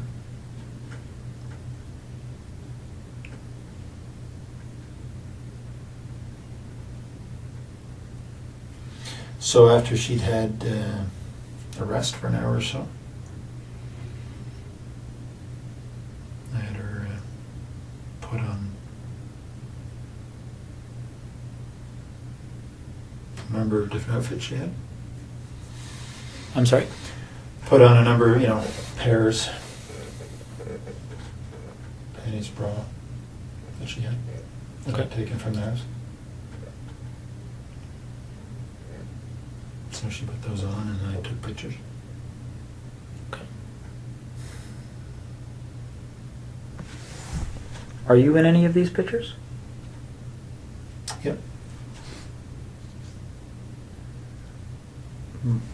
What kind of images are you in?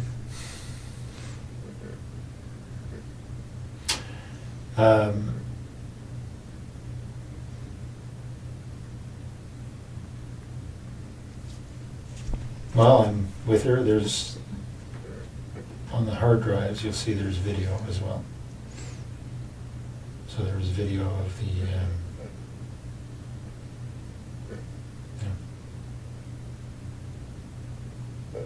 almost 4 hours, I guess.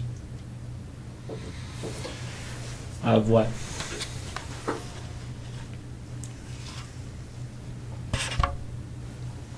Well, of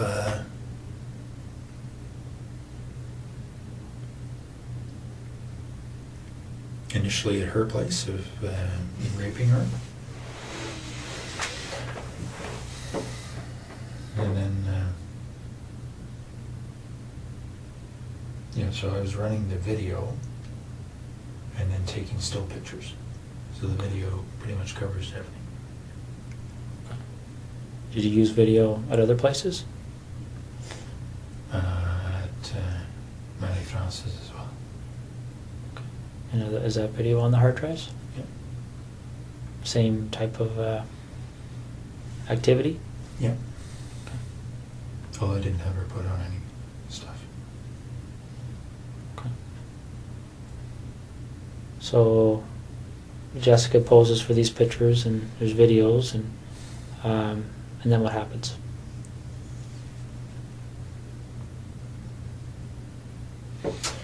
Then I got her dressed because she thought she was leaving. Got a bite to eat. Fruit. And then as we were walking out, I struck her on the back of the head. Okay. When did you decide to do that?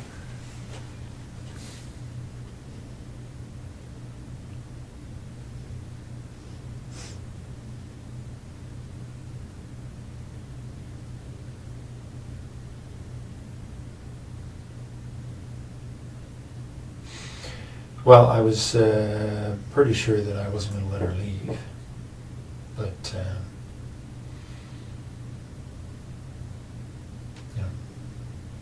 the idea of striking her on the head was developed in the afternoon.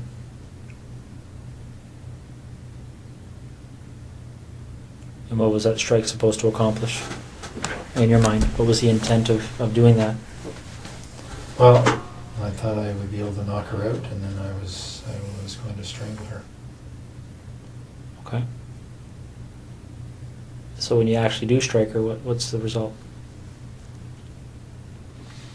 Her skull gave way a little bit.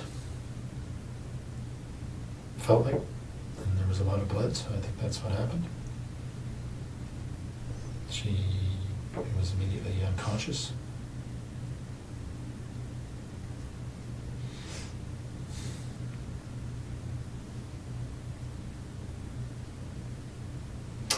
And then I strangled her. How'd you strangle her? The same rope. Just put her on her neck Okay. while she was unconscious.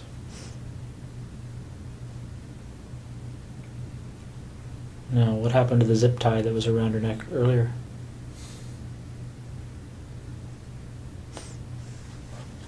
I took it off.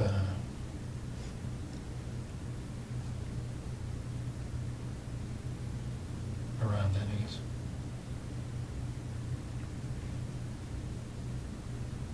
Did you take it off before you put the rope around her neck, or after, or do you remember? After she was dead. Oh, okay. So the zip tie was around her neck while you used the rope? Mm-hmm. Okay. Did you leave the rope around her neck? No. Okay. And how did you know she was dead?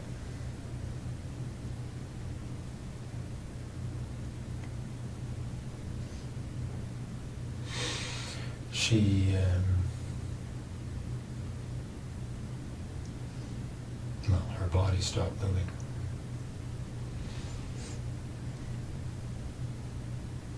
Okay. So what did you do after that? I bound her up to there's her fetal position.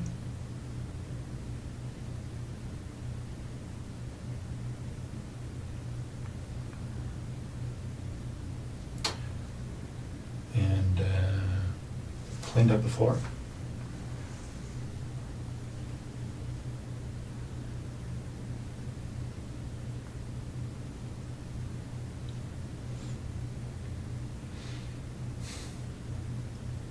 No, you say you bound her up. Are you referring to the duct tape that you talked about earlier? Yeah.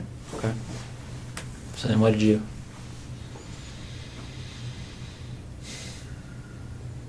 I put her in the garage.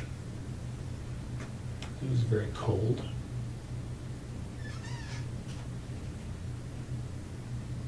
And then I went into the base. Okay. Why'd you go to the base? Pardon me? Why'd you go to the base?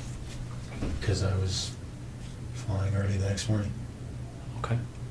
So what time did you leave to go to the base? Well, I told you about between 9 and 10 or so. On the Friday night? Yep. Okay. So you fly, and Then I drove home to Ottawa. so which night would you... Saturday night. So you land, and what time are you landing? 6:30. Okay. Saturday night. Did you go by the house in Tweed on your way to Ottawa? Or? No. So you drove straight home to Ottawa? What time did you get there at? Do you remember? Sometime before midnight. I can't quite remember, but I think I went into the office first, did some work. So I think I got home to Ottawa just before midnight, something like that. I think. Not sure. I slept for a little bit at the Tim Hortons in Brockville. So it might be later. I honestly can't remember when I got to Ottawa, but Okay. yeah, midnight-ish, Saturday. Mm-hmm.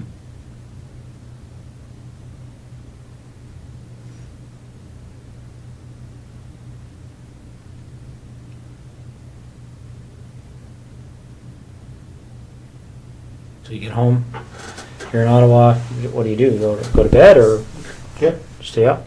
Okay. So then what do you do the next day? Well, my wife and I did some stuff. I can't remember what was going on that day.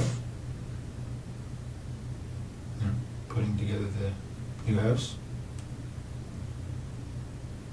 And I headed back to Tweed that night. Mm-hmm.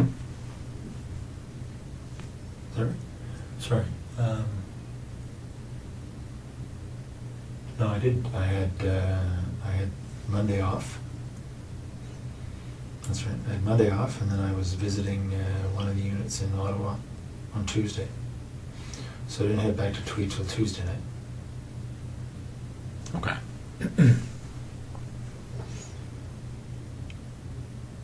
So you get back to Tweed, and what happens next?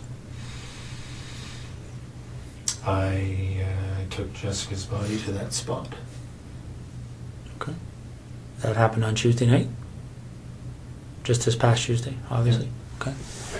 Do you remember what time that was? It was pretty late. It was midnight-ish. I'd say between midnight and 1 on Wednesday morning. Okay. What made you decide to measure that distance, that 0.7 kilometers? That's just the way I am. Numbers. I have to know the numbers. Okay.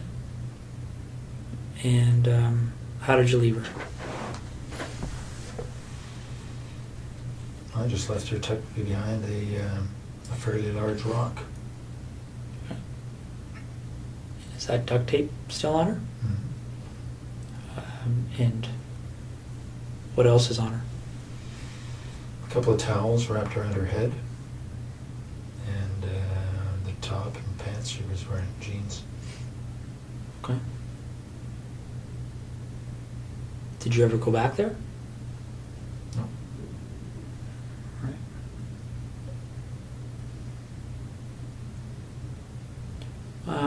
What other type of cleaning and things like that did you do? Anything else to kind of cover your tracks that you can think of? I vacuumed the house and I wiped the floor, washed the floor. Okay. What about your truck? Did you do anything with that? Just washed today because it was a mess, and vacuum. Okay.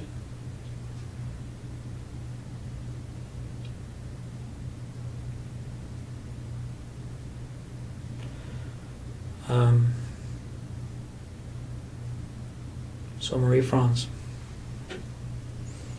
when did it first occur to you to go to her house?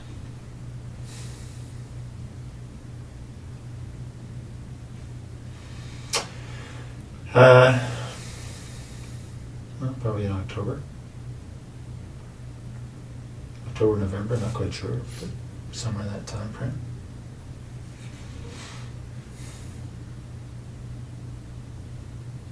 And do you remember why you thought to do that?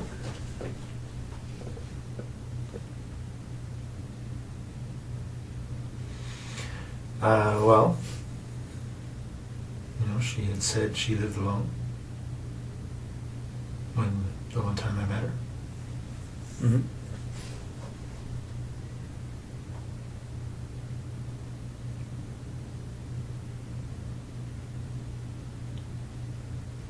Yeah. Okay. Just trying to understand why her versus the dozens of other women you probably come across on a daily basis.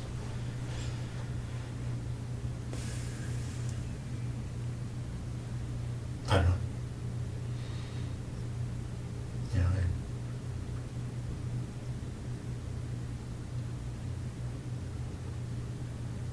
I went out there when she wasn't home just to see where she lived. And When did you do that? a couple of nights before. How did you know her address? There's a nominal roll for the basement. Okay. So when you go out there a couple of nights before, do you remember what night that was when you were there first time? I don't, but it was within 2 or 3 nights, I think. Okay. Probably, well, no more than 4 anyway, something like that. And did you actually go into her house on that occasion, or did you? Okay. So what happened that night? How'd you get into her house? This window on the side of the basement, side window. Just a back step a bit. How did you get to her house that first night you went there? I drove. What did you drive? I think I drove my truck. Okay. Finder. Do you remember where you parked it? Yeah, I parked it. There's a bit of a division in the residential areas there. I parked it on another side, 600-700 meters away. Okay. So not on her street, on a different street? Do you remember what street you parked on? No, but it's actually might be the same street, but there's an interruption in the street where there's a construction zone. So there's a pathway in between. So I think it's probably the same street. Okay. So you go to her house, and when you went there that night, did you know that she was away? I'm not sure if I knew entirely, but I think I thought she was away. Okay. Is that based on her schedule, or how would you know that? Well, because I fly with the squadron, I have access to the schedule, and Okay. it's a slightly different schedule she has, but that's probably how I know. You don't know for sure?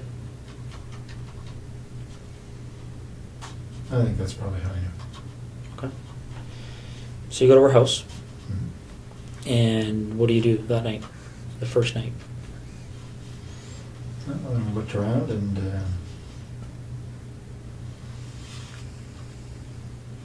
make sure that she was living there alone.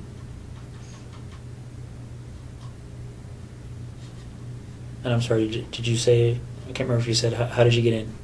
Same way. About side basement window. Side basement window? Okay. Do you remember what kind of window it is? Like what made it, Well, I just noticed it was, the flashlight, I could see that it was not locked. It had been opened slightly. So I removed the screen so that it opened. Went in. okay. So you go in and you're in her house, figuring out she lives alone, and do you do anything that night? Yeah, I was playing with her underwear. You mean playing with her underwear?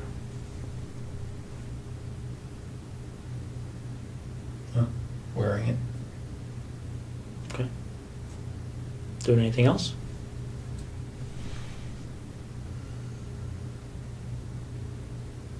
No, I didn't touch her stuff.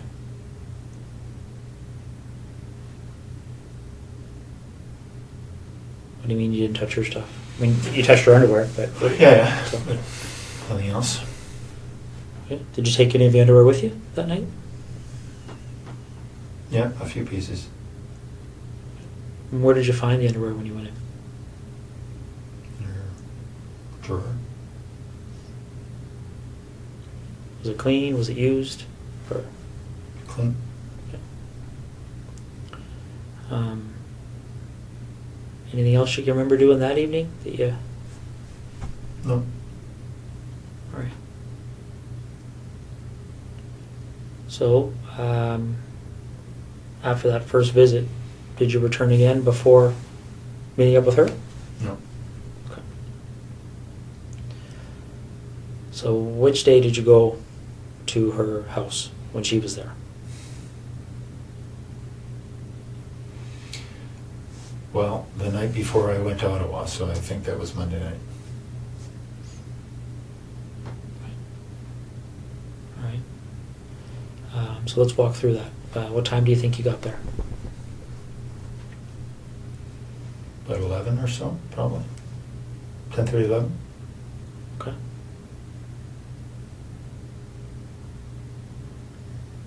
Yeah, so she was on the phone in her room. I could hear that from the backyard. I got in through the side window. The same basement window? Mm-hmm. How could you hear from the backyard? What was... Just hear her on the phone. From beside the house. Could hear through the walls that she was on the phone. Okay. Any idea who she was talking to or what she was talking about? No, couldn't hear that well. Okay. So you go in through the basement window. And what are you wearing when this is happening?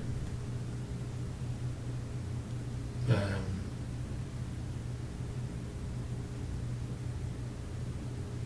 sweatshirt and Dockers, I guess.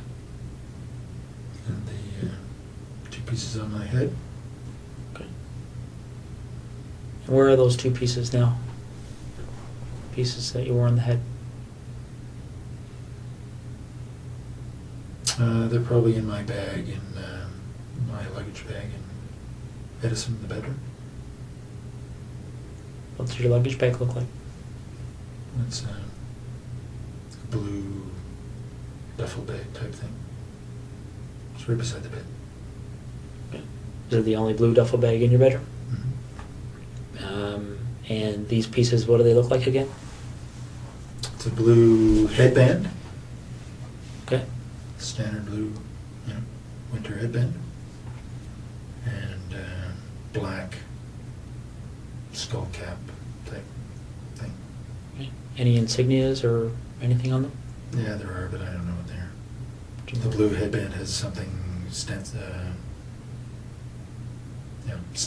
a name of some sort stitched on it. And the skull cap has some sort of emblem, white emblem on the black. I don't know what it is. Are they like sports emblems or company emblems or? It's the manufacturer's. Okay. Anything else in that blue duffel bag? I don't think so. Is it full of things other than? Just my clothes. Okay.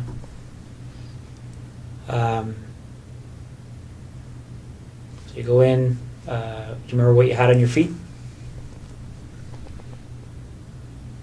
In the house there? When you went to Marie France's house? Probably running shoes. There wasn't snow on the ground. So you go in and you're in the basement. And whereabouts in the basement are you? By the furnace. Okay. And what are you doing? What's your sort of plan at that point? I was waiting for her to go to bed. Okay. And how long did that take? Well, she didn't. Because then she came down looking for the cat. All right. And what happens next? And as I described, I subdued her. Gave her the flashlight. But essentially, wrestled her to the ground and tied her up.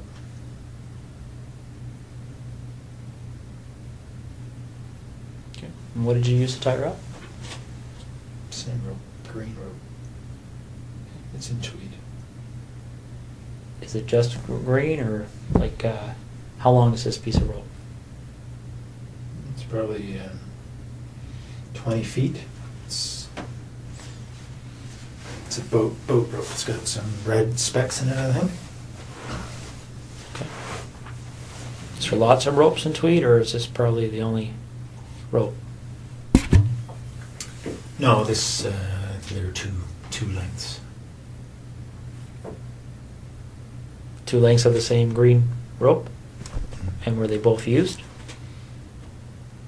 Well, I only ever had one with me, so I don't know if I used the same piece both times or not, but only 2 lengths of rope.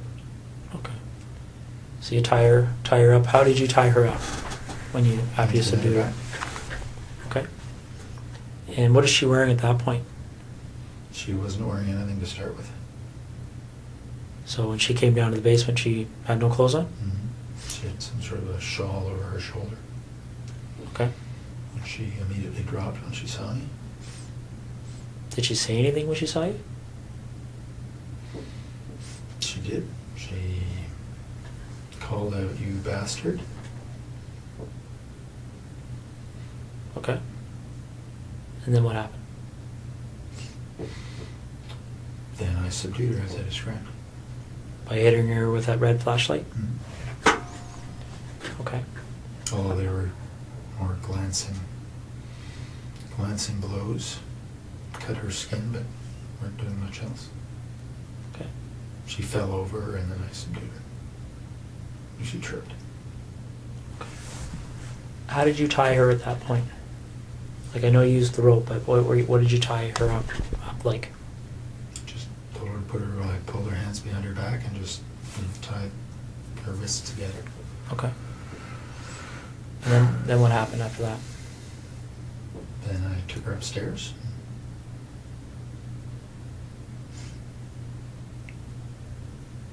Did she go upstairs under her own power, or did you carry her?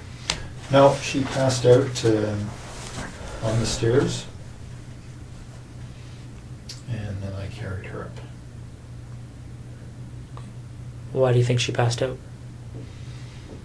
I expect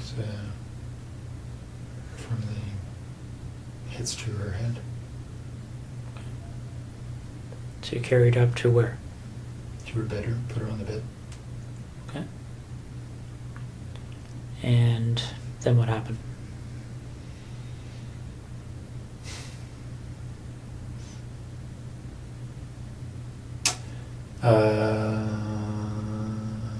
Well, as I described, I think she's on the bed.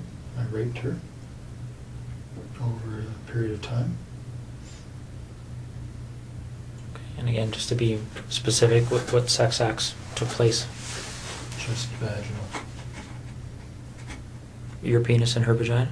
Yeah. Any condom used? No. Did you ejaculate? No. Did you ejaculate at any point with her? No. Okay.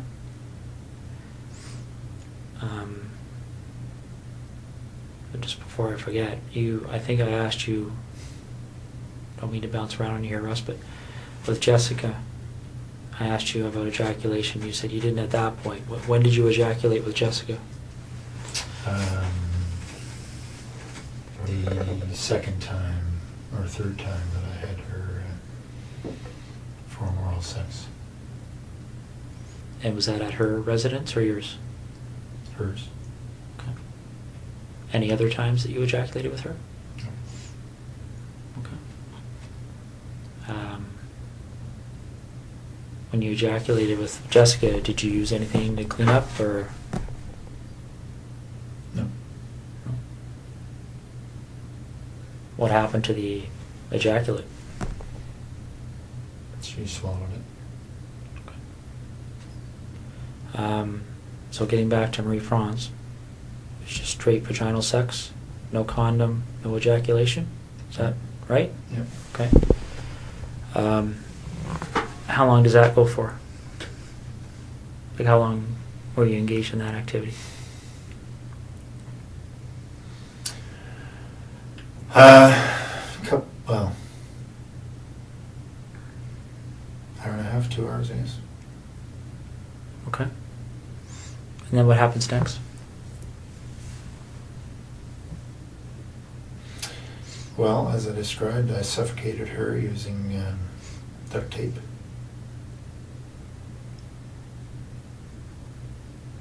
Why did you decide to do that?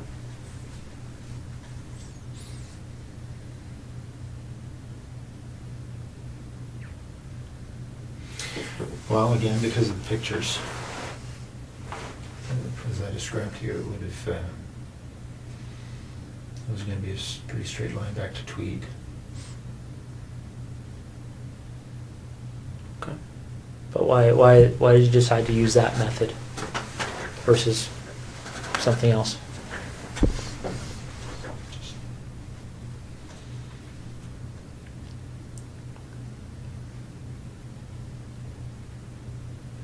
I had thought about strangling her earlier.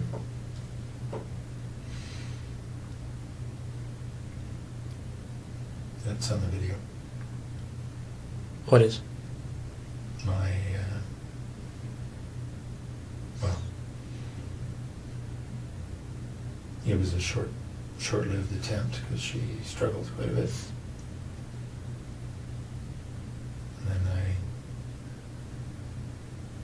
decided that I needed to suffocate her. So there was a short-lived attempt at strangling her? And what's on the video, the suffocation or the strangling? Well, just me putting my hand on her throat.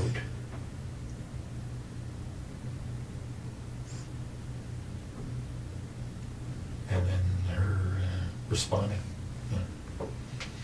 No surprise, very aggressively. Okay. Any videos of the suffocation part or pictures of that? Now you mentioned that you brought the rope with you. Where did the duct tape come from? I brought it. Okay. And what did you do with it afterwards? I think it stayed in tweed. What color of duct tape are we talking about? I know it comes in a variety of colors, but Gray. gray.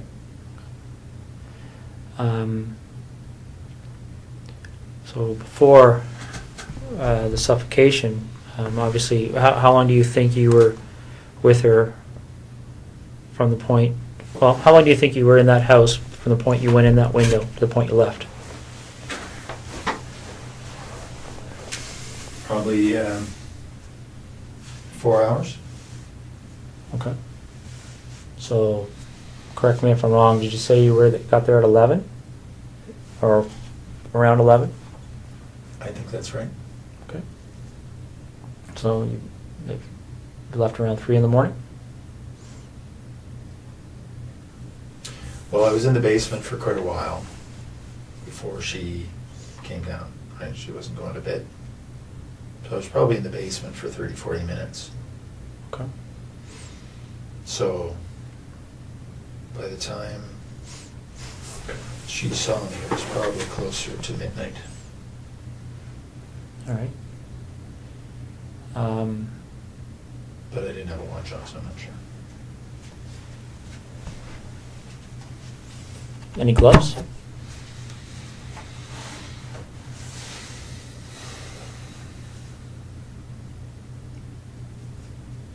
I don't think so. Did you wear gloves with Jessica? Only to get in the house. It was a very cold night. And what about the 2 women in tweed? No gloves. So while you're with Marie Franz, what kind of conversations are taking place? Anything she said to you stick out in your mind? No, then I taped her mouth. There's no conversation. Okay. When did you tape her mouth? As soon as I got her up to the bedroom, Why did you decide to do that? because she was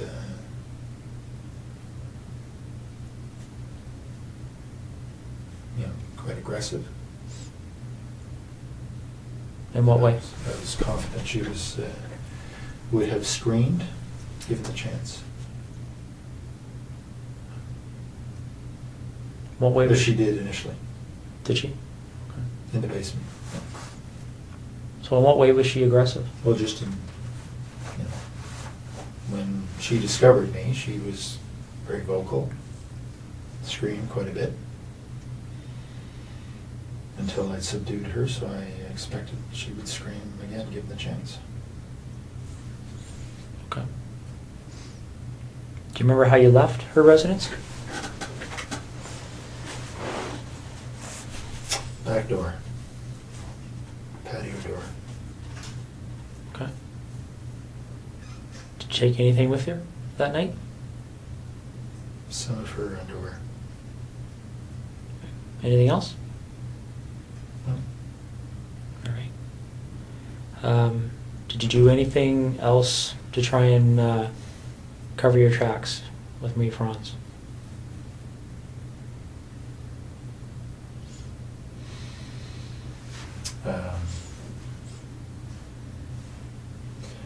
Well, I had turned off my BlackBerry before I left Trenton. Other than that, no. Do you remember trying to destroy any kind of evidence there, or anything that you thought may have produced evidence or anything? I took her sheets off the bed and ran them through the laundry. Okay. Like the laundry where? In her house. Okay. Did you run them completely through? Did you wait for it to finish, or? No, I just put them in and put a whole bunch of bleach in and let it go. Okay. So the night you went to her house and got there at 11, you came from where? Like you said, you left Trenton. You Yeah. turned off your BlackBerry. You talking about the base, or are you talking about where did you leave to go to her house? Well, no, I just turned off my BlackBerry before I left the Trenton area. Okay. I would have left from the base after work. All right. When did you turn? When did you? What time do you think you turned your BlackBerry off? Well, it's only a half-hour drive to Brighton, so yeah, probably in the 9:30 range. Okay. Do you remember what time you would have turned it back on? And I was back on the 401 heading to Ottawa the next morning. What time would that have been? So 6 plus or minus 30 minutes. Okay. So you leave her house 3-ish. No, I think it was later than that. So the 4 hours obviously was. I think I went in about 11. Was in the basement for quite a while. Probably left her house closer to 4:30, somewhere there. Okay. And where do you go? I drove to Ottawa. Straight to Ottawa? Yeah. Did you go by your house in Tweed or anything, or did you just go straight? No. Remember what route you took? Yeah. 401, but from her place, I think I went straight north on whatever the road is that goes straight through Brighton up to the 401, hit the 401 and headed east. Okay. And so you're going to, what's the meeting you're having that day in Ottawa? Remind me. It's a meeting on the C-17 acquisition project. Okay. And who ran that meeting? The project manager, Miss Sue Hale. Okay. Is that the only meeting around that time period you would have went to on that issue with Sue Hale? Hmm? There wasn't like a weekly meeting or anything like that? Okay. No, this is sort of a quarterly. All right. So the night this happened, where did you park that night?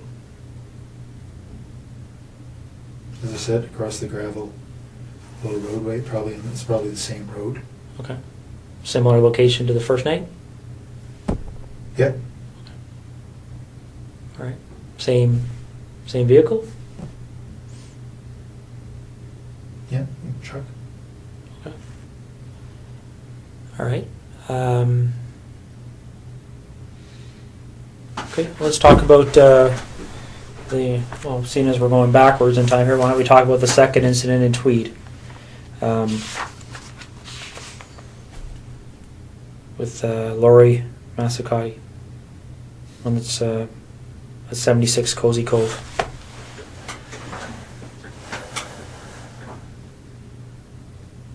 How did you decide on her? I knew she lived alone.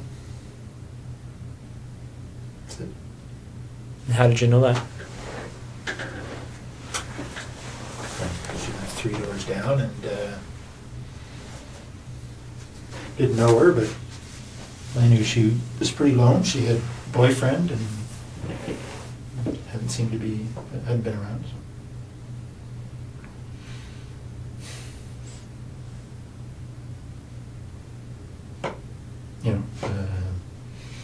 Looked in the window and she was alone. So she had a boyfriend, but he wasn't He too wasn't- frequent? Okay. Well, he wasn't. She told me that they were fighting, so that's why he hadn't been there. Okay. So,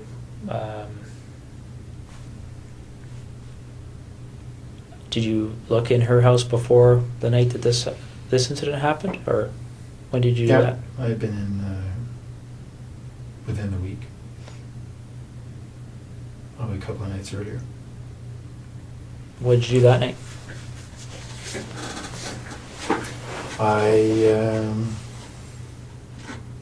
looked around to see if there are any permanent signs of her boyfriend, I guess. Took 1 or 2 pieces of her underwear.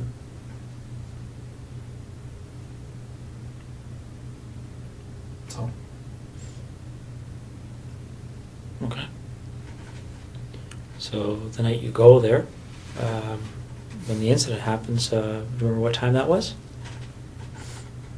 It was pretty late. I probably got into the house around midnight. She was asleep on the couch. Well, I didn't know that, but I knew she was in there. And how'd you get in, sorry? Window in the back of the house. There's a little sunroom.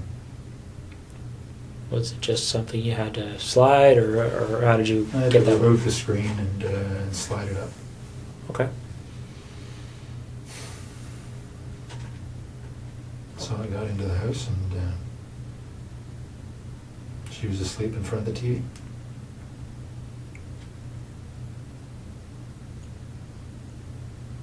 Wearing anything on your face that night?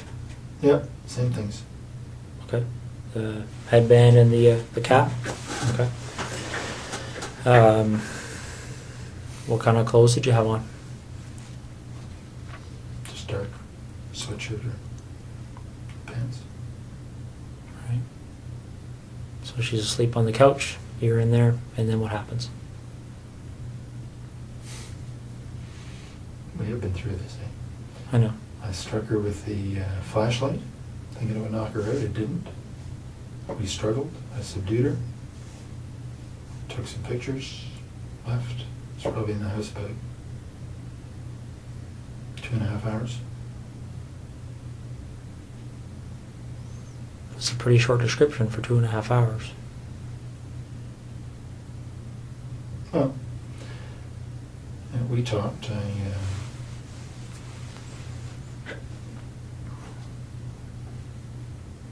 told her I wasn't going to hurt her.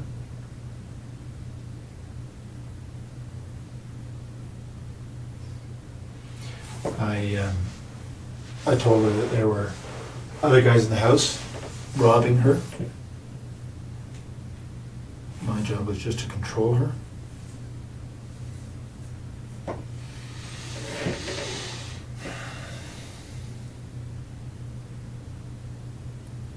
What did she say to that? She was scared. Worried she was going to be seriously hurt.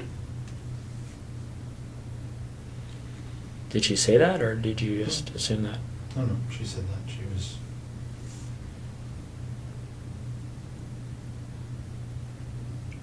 was worried she was going to be killed. I said, I'm not going to kill him.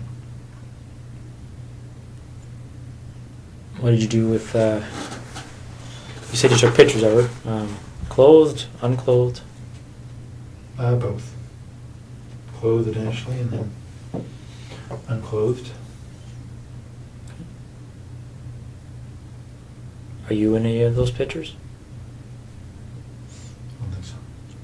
You just took them of her? What kind of camera are you using, by the way? What, It's a digital Sony. you just have the one camera? Yeah. And the video camera. Also, they're two separate? Yeah. Some cameras take video, right? And where is the camera and the video camera? In Tweed. Is it the only camera and video camera in that house? Yep. Okay. All right. So you take pictures of her, and how do you end up leaving? Like you, I just told her to, I don't know, count or wait for a number of minutes before before she called the police. Okay. And did you leave immediately, or did you stay there for a while, Oh, no, I left. see what she was going to do, or? I left. And where do you go? Home. Straight home? Mhm. Okay. Did you wait to see if the police showed up or anything, or? No. Well, I mean, it's, So what did you do when you got a home? couple hundred feet. I went to sleep. Okay. And what did you do the next day? Went to work. Normal time. Okay. A couple hours later.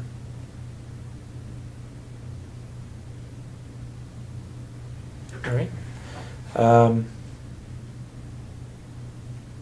Do you remember how her clothing was removed?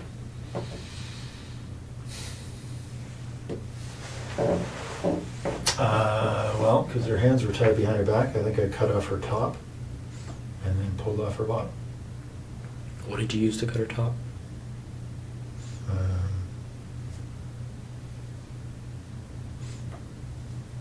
I can't remember if it was a knife or like a folding X-Acto knife or Leatherman or one of the two. Are these items that are in your house in Tweed? Yep. Okay. Was there ever any other time you used a knife to cut off clothing or anything else? Do you remember? I cut off Jessica's top with a knife, so her hands were tied behind her back. That's all. Okay. Where's that knife? Which knife did you use that time? That was the Leatherman. That was leather? Tweed. Is it the only Leatherman in Tweed? Mm-hmm. Okay.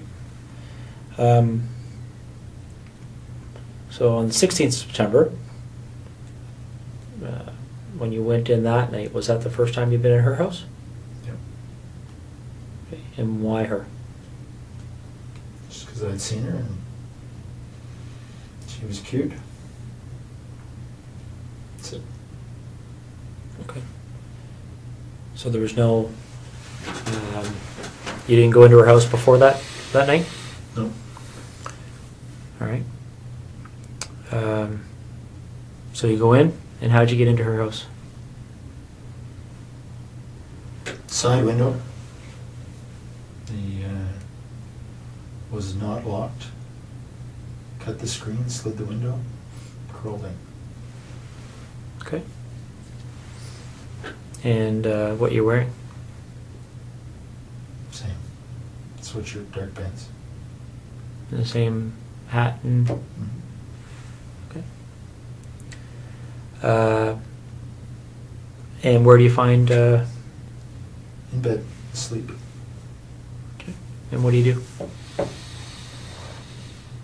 Stood over her for a while and I hit her on the left side of her head just with my hand. Just woke her up. We struggled.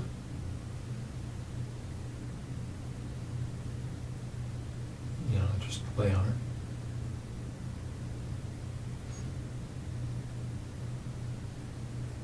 And very much like I described a little bit ago, took off her, pulled her top down, and took off her pants, took some pictures, left. Do you remember her saying anything to you? Yes. What did she say to you? All kinds of things. You know, she had a young baby just next door, the other room, 8 months or so. So obviously concerned about the baby. Concerned for herself. I assured her I was not going to hurt her. Physically, anyway.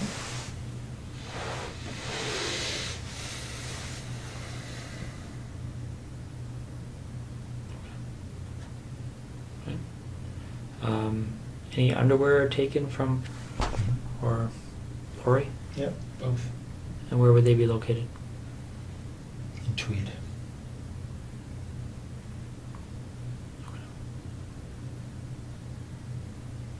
And why are they in Tweed as opposed to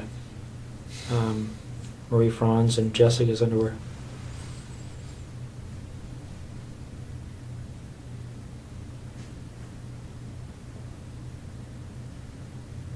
I don't know. Do you remember how much of their underwear you took?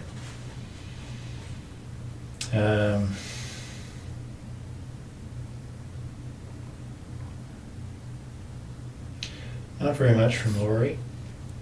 Did they know that you took their underwear? I don't know. You didn't discuss it with them or anything?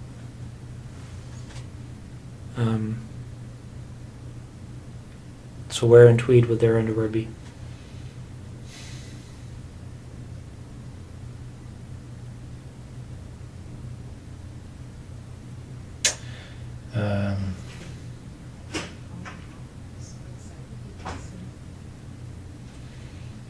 In the there's a laundry room area,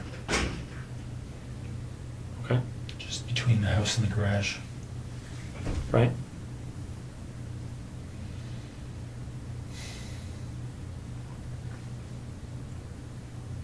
So where in that laundry room area would they be kept? There's a cupboard up top. They're in a duffel bag. What's the duffel bag look like? It's a green army duffel bag. Are they all in the same duffel bag? Is there anything else in that duffel bag? Just underwear. Okay.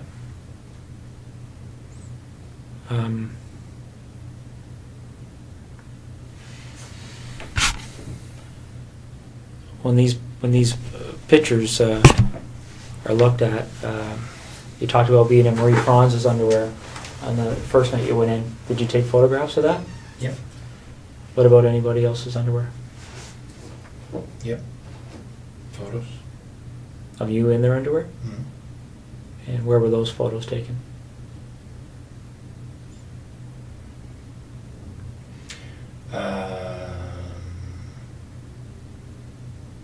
Well, sometimes in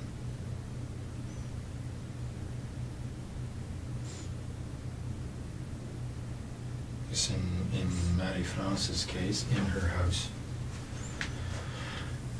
The others in my house. In Tweed? Mm-hmm. So is this a matter you would take the underwear, go back, and then at some point put the underwear on and take pictures? What about Jessica's underwear?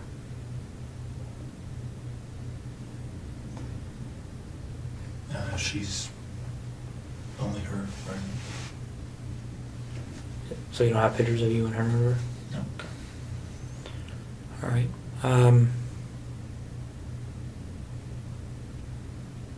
Okay. Well, I guess I just have a couple of questions for you. I mean, I'm sure there's going to be more questions, but I guess what's on my mind right now, Russ, is what made you decide to tell me this tonight?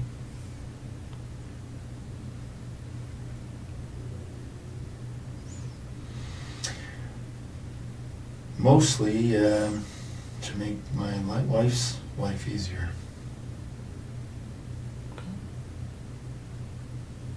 Is what you've told me tonight the truth? Yeah.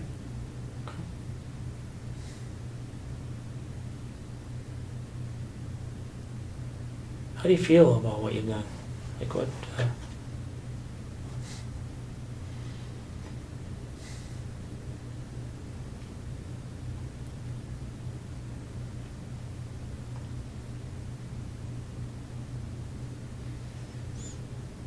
Disappointed. Okay. Let me ask you this: if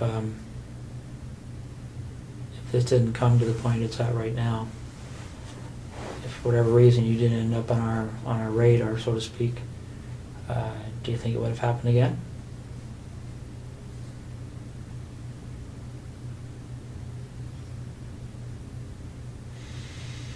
I was hoping not, but I can't answer the question. Okay. Not too much here, Russ, just a few details that I wanted to cover off. Specifically dealing with Marie France. In the basement of her house, there's a hole in the drywall. Do you recall how that happened? Whereabouts? I don't know specifically, but it's downstairs. I don't remember that, no. Okay. Do you remember doing anything with her in the basement where you may have used some clothing or something to secure her? Yeah, I tied her up against one of the poles in the basement initially. I went outside and put the screen back on and secured the window. Okay. While she was tied to the pole? Yep. And what was your thinking behind doing that at that point? Just to cover up how I'd come in. Okay.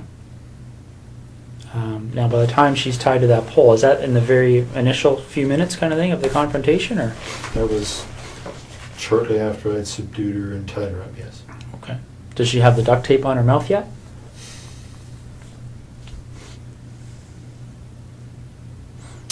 I think probably. Okay. The pictures will show it. All right. Now, in the upstairs bathroom, by her bedroom, there's looks like something's occurred in there. Do you remember that? Yep. What happened there? She had passed out on the bed, and I had gone to look out the front window, see if anybody was coming. And she got up and closed the bedroom door and raced into the bathroom trying to get somebody's attention. But her mouth was taped and her hands were tied. Okay. What did you do as a result of that? Well, I just got in and subdued her again and got her back into the bedroom. Didn't do anything, just regain control of her. Okay. If I remember correctly, there's a bit of blood in there. Do you know where that blood would have, how that would have occurred? All the blood was from the initial hits as I was trying to subdue her. Okay. Her skin breaking with the blows to her head. Okay. Do you recall blood being in the bathroom? No, actually, I didn't have the light on in there, but it didn't surprise me. Okay.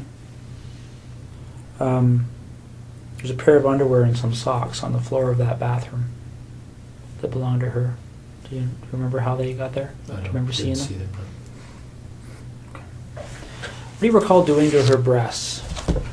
It's pretty clear that there was something happened to her breasts.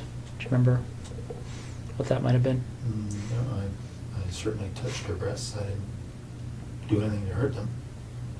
I remember that. No. Okay. All right. Well, Russ. Now, when I suffocated her, she was on her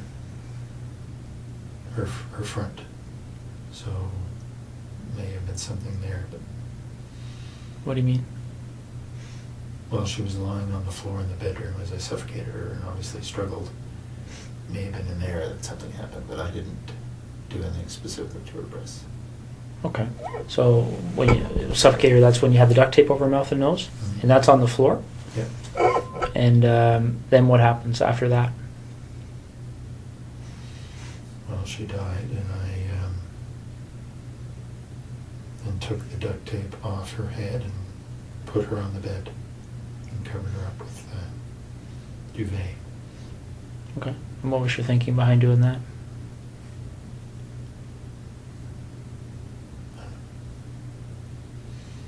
Nothing really.